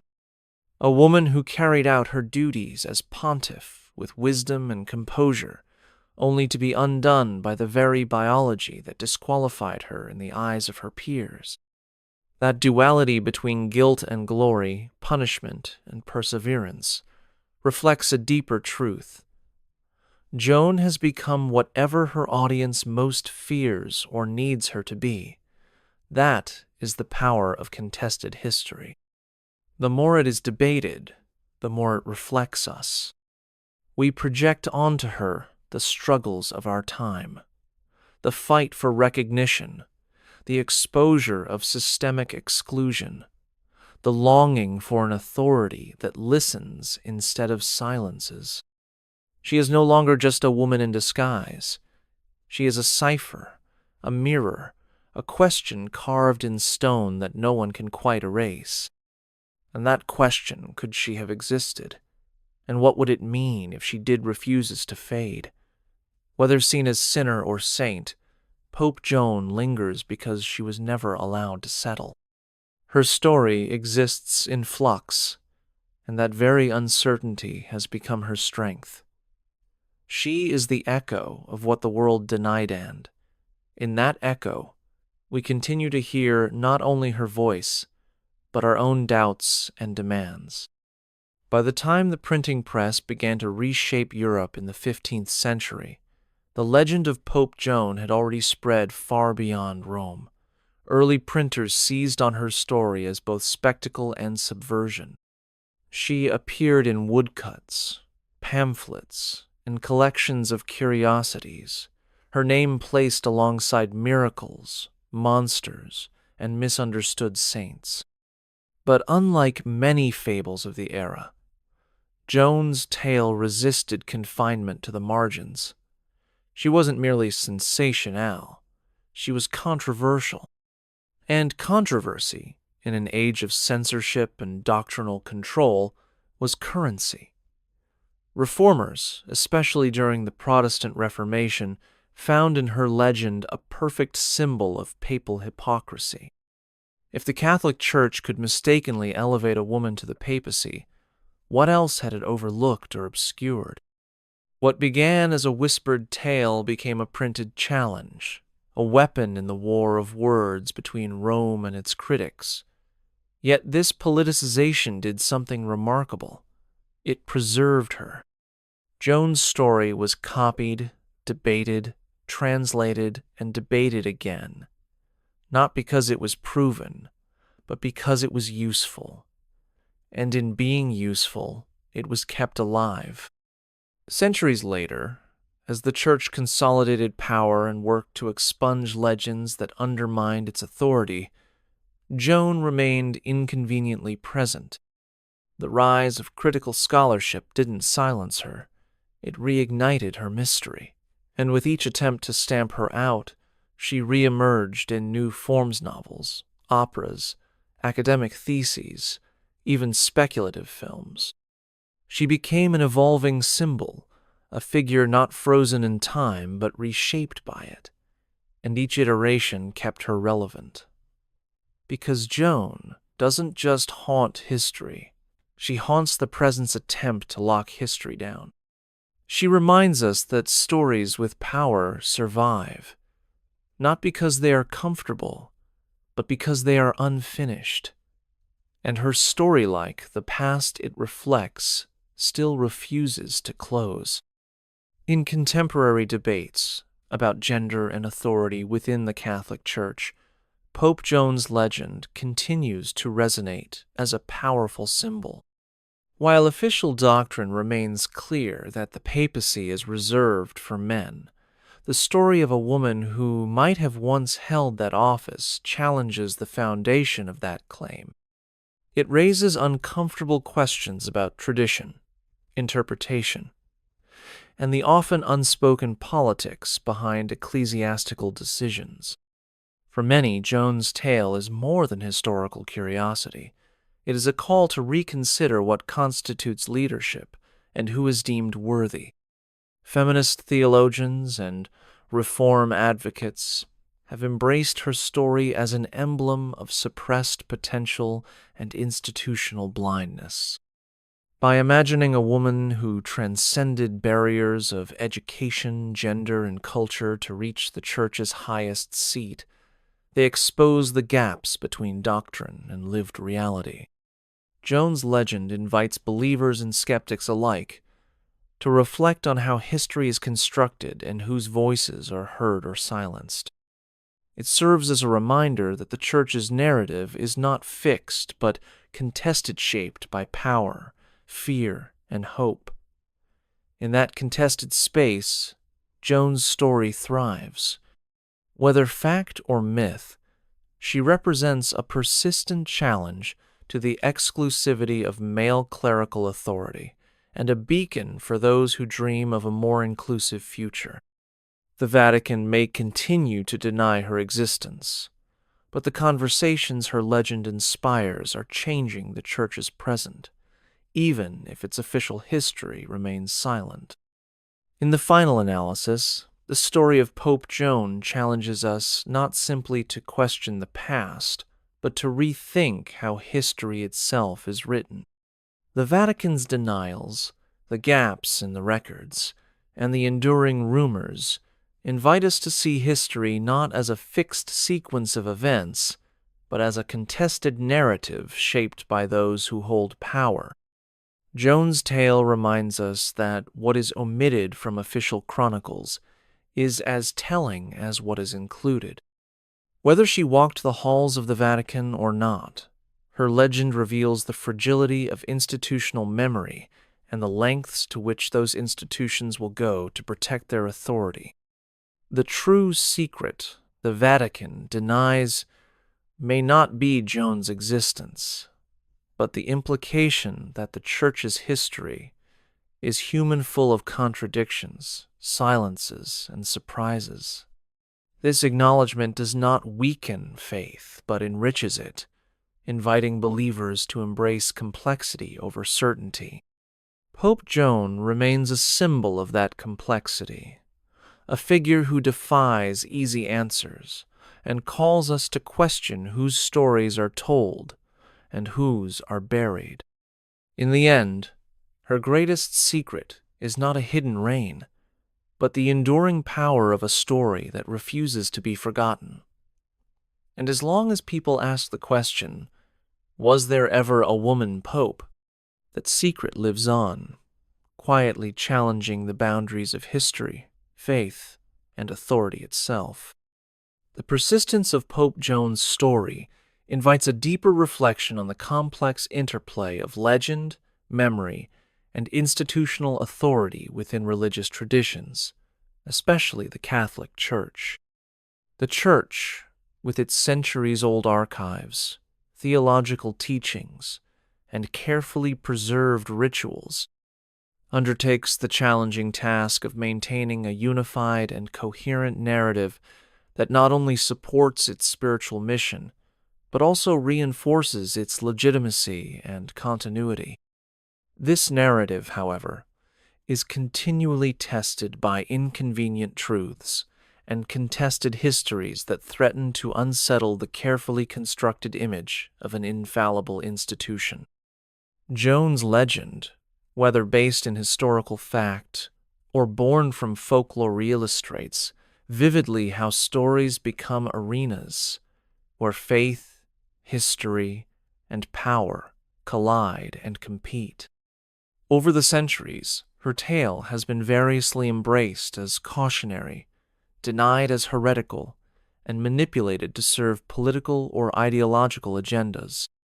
This fluidity reflects a broader human tendency to reshape history, especially when it involves sacred authority, to meet the demands and anxieties of the present moment.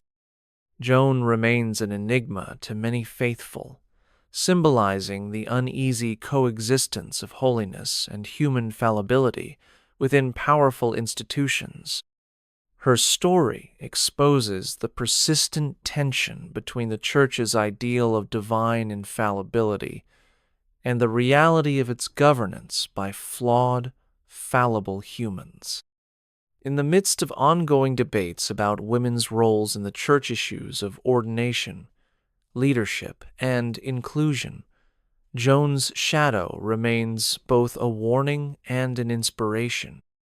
She challenges believers and skeptics alike to question how much of history is shaped by those who control the records, and how much remains buried beneath layers of silence, omission, and deliberate forgetting. Beyond the question of her actual existence, Pope Joan's legacy serves as a critical lens for examining the Church's past, its struggles with identity and authority, and its continuing challenges with inclusion, transparency, and truth. In confronting Joan's story, we confront not only one hidden figure, but the very dynamics of power and memory that define religious institutions and their relationship to history. Throughout history, the figure of Pope Joan has evolved far beyond the realm of apocryphal tale or ecclesiastical rumor. She has become a profound symbol for some of the most enduring and unresolved cultural tensions between gender, authority, and belief. Her story, regardless of whether it is historically accurate, demands that we examine how institutions, particularly religious ones, defined power in ways that systematically exclude certain voices, especially those of women. The very image of a woman ascending to the papal throne stands as a direct challenge to centuries of doctrine, ritual, and tradition. It pushes against the idea that spiritual leadership is, and must always have been, intrinsically male. And this challenge has made Joan not merely a curiosity of the medieval imagination, but a lightning rod in modern discussions on ecclesiastical authority, historical revisionism, and the role of gender in religious life. Over time, Joan's figure has been reshaped and reinterpreted by every generation that encountered her. In illuminated manuscripts and Renaissance polemics, in 19th century novels and 21st century documentaries, she appears alternately as martyr, trickster, visionary, prophet, victim, or rebel. These portrayals reflect not just evolving attitudes toward the Church, but the broader social anxieties of the eras that produced them. In some versions, she is a cautionary figure who proves the dangers of overstepping one's ordained role. In others, she is a heroine, a saint-like figure who dared to exist in a system that would erase her the moment she was revealed. Her adaptability as a symbol underscores a larger truth. History is not a fixed story, but a living conversation shaped by who tells it and who is allowed to be remembered. Joan's continued presence in popular consciousness, despite official efforts to suppress or ignore, reveals a profound human desire to engage with narratives that are complex, unresolved, and even uncomfortable. We are drawn to her not only because of what she may have done, but because of what her legend forces us to confront. She complicates the neat boundaries we draw between sacred and secular, fact and myth, male and female, power and virtue. In doing so, she invites us to re-examine what leadership should look like and who has historically been permitted to claim it. Her story presses quietly but insistently against the edges of the official narrative, asking whether exclusion is truly divine will or simply a long tradition of institutional fear. As the Church faces continued calls for reform, transparency, and inclusion, the specter of Pope Joan lingers just beyond the margins of acceptable discourse. She is not invoked in councils or encyclicals, but she is present in the questions that refuse to go away. What if the most scandalous thing about her story is not that it may be true, but that it remains impossible to speak of without threatening the foundation of the institution itself? In that silence, Joan's power endures, not as a footnote, but as a reminder that the stories we are forbidden to tell often reveal the deepest truths about who we are, what we fear, and what we long to become. The question of Pope Joan's existence also highlights the challenges historians face when reconstructing events from the distant past, especially those shrouded in secrecy and bias. Medieval records are often incomplete, contradictory, or influenced by the political and religious agendas of their time. The 9th century, the period when Joan allegedly reandas, notoriously difficult to study due to scarce documentation and the chaos of the era. Many papal records were lost, destroyed, or altered during subsequent reforms and conflicts. This paucity of reliable evidence opens space for legends like Joan's to flourish, filling historical gaps with narrative speculation. While some scholars argue that the inconsistencies in papal succession are enough to entertain the possibility of her reign, others caution against conflating legend with fact without stronger proof. This ongoing debate illustrates how history is as much about interpretation as it is about discovery. Joan's story, therefore, becomes a case study in how power shapes memory, deciding not only what is recorded, but also what is erased. It forces modern audiences to recognize that the past is not a fixed truth, but a living dialogue between evidence, myth, and belief.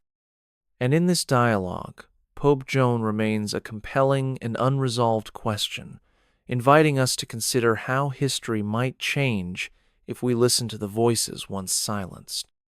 The legend of Pope Joan fundamentally destabilizes the Church's long-standing claim to spiritual exclusivity by inviting us to imagine a world in which sacred authority is not reserved for one gender, one lineage, or one set of sanctioned experiences. Hers is a story that blurs the boundaries between the sacred and the profane, the visible and the hidden, the permitted and the forbidden.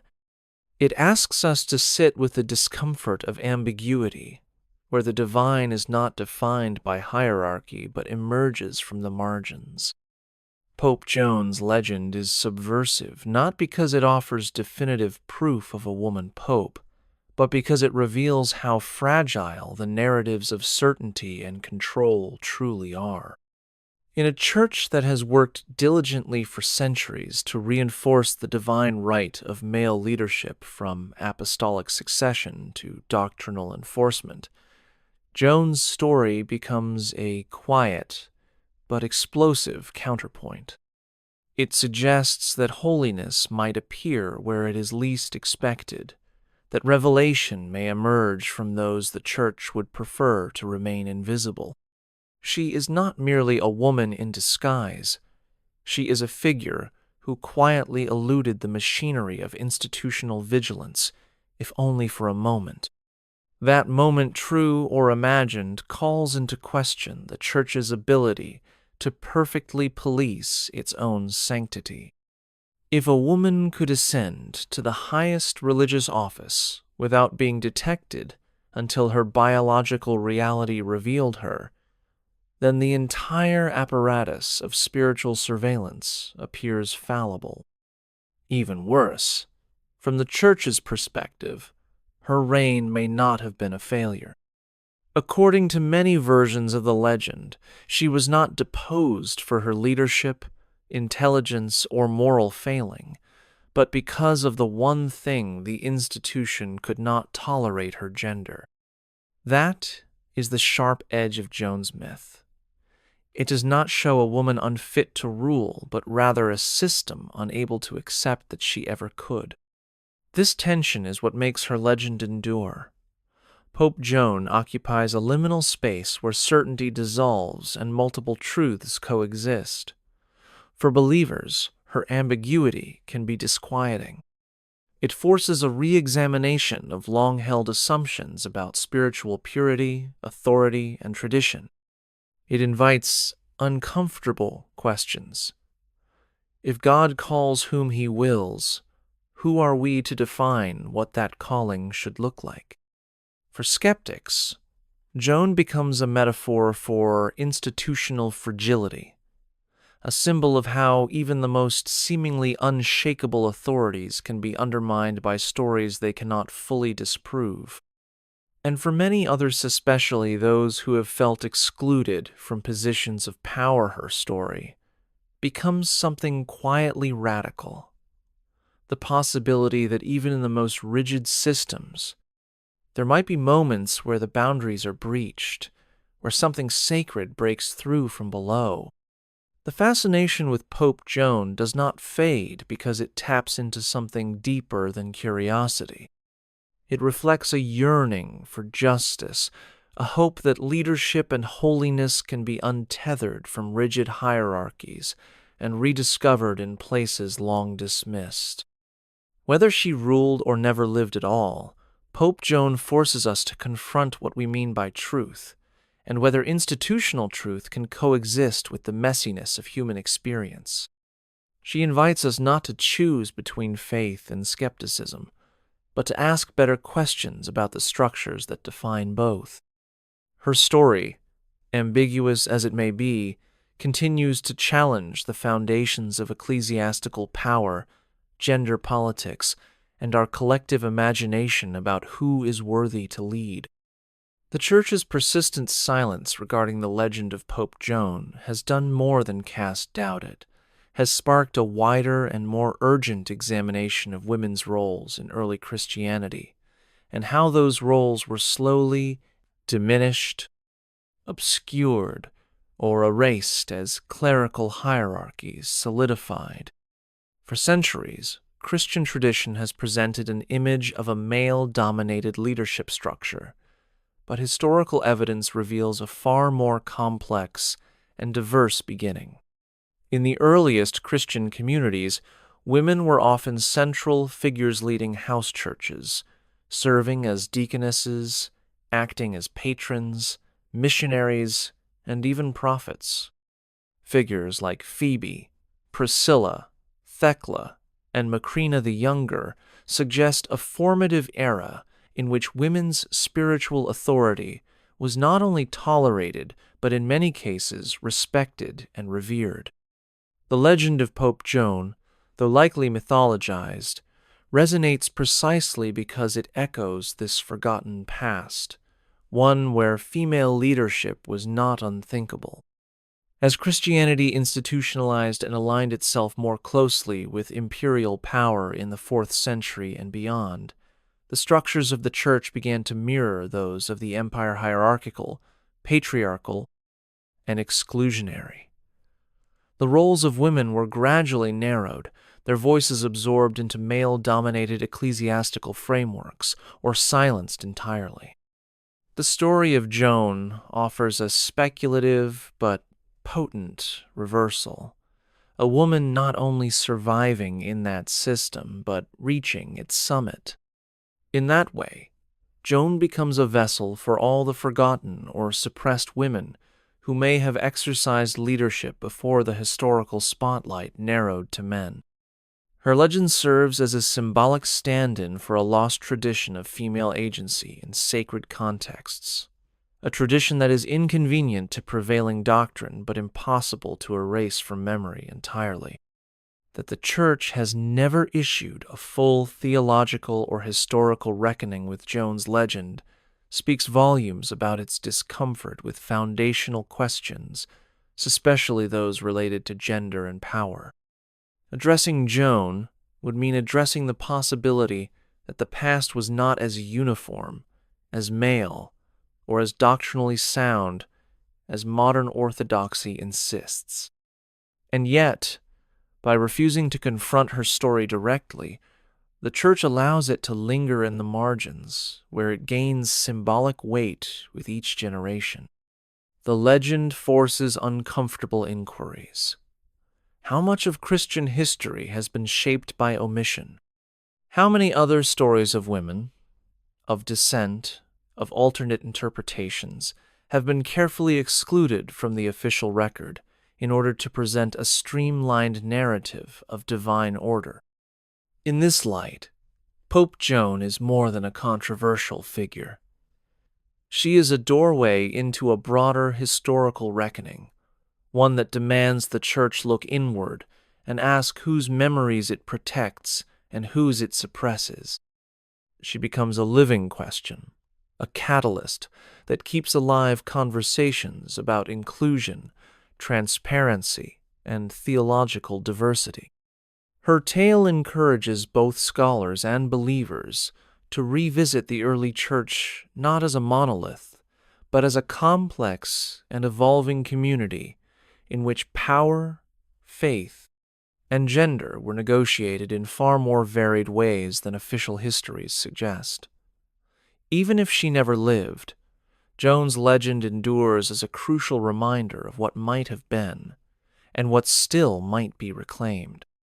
For many, her story remains a powerful touchstone in the ongoing struggle to reconcile tradition with truth, exclusion with justice, and faith with historical memory. Ultimately, the enduring power of Pope Joan's story lies not in the ability to verify her existence through manuscripts or archaeological discovery, but in what her legend continues to reveal about the deeper workings of power, memory, and belief. Her tale transcends historical fact and becomes a vessel through which we examine the fault lines within institutions that claim sacred authority while being governed by flawed, very human actors. The Vatican's refusal to engage with her story, whether through denial or silence, underscores a larger institutional anxiety, fear that acknowledging even the possibility of her existence would unravel more than just one legend. It would open a chasm in the Church's carefully preserved narrative of infallibility, continuity, and divinely ordained order. Joan's story strikes at the heart of this mythos, suggesting that even the holiest offices are not immune to human error, hidden truths, and the slow erosion of memory over time. Her legend represents the enduring struggle between official history, the version preserved in stone, scrolls, and sermons, and the undercurrents of narrative that survive in rumor, folklore, and suppressed memory. Joan's story lives in the tension between what is written and what is whispered, between what is taught and what is doubted. Whether she was real or a cultural mirror reflecting the Church's deepest insecurities, Joan's presence in our collective imagination disturbs the surface of history in vital ways. She compels us to question who gets to write history and whose stories are considered inconvenient enough to be buried. In this way, her tale functions as a profound reminder that memory is not neutral, it is curated, guarded, and often weaponized. Moreover, Pope Joan is not merely a symbol of disruption, but one of survival. In a religious tradition that has sought to present itself as unbroken and unchallengeable, her legend carves out space for doubt and reconsideration. She becomes an echo of every suppressed voice, every veiled truth, every uncomfortable reality that institutions would prefer remain hidden. Her story resonates because it represents the resilience of questions that refuse to be silenced, the endurance of alternative histories that challenge the dominant narrative. Joan invites us to consider that the past is not fixed in ink or doctrine, but is instead a living dialogue, constantly reshaped by new perspectives and emerging truths. Even as the Church moves deeper into the modern era, where scrutiny, scholarship, and social change collide with centuries-old traditions, Pope Joan remains a haunting presence never quite confirmed, never fully denied.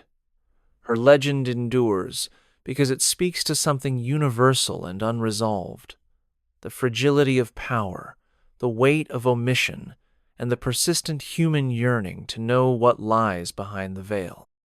As long as people continue to ask, could a woman have once been pope? Not just as a historical inquiry, but as a challenge to entrenched authority, Joan's story will remain alive.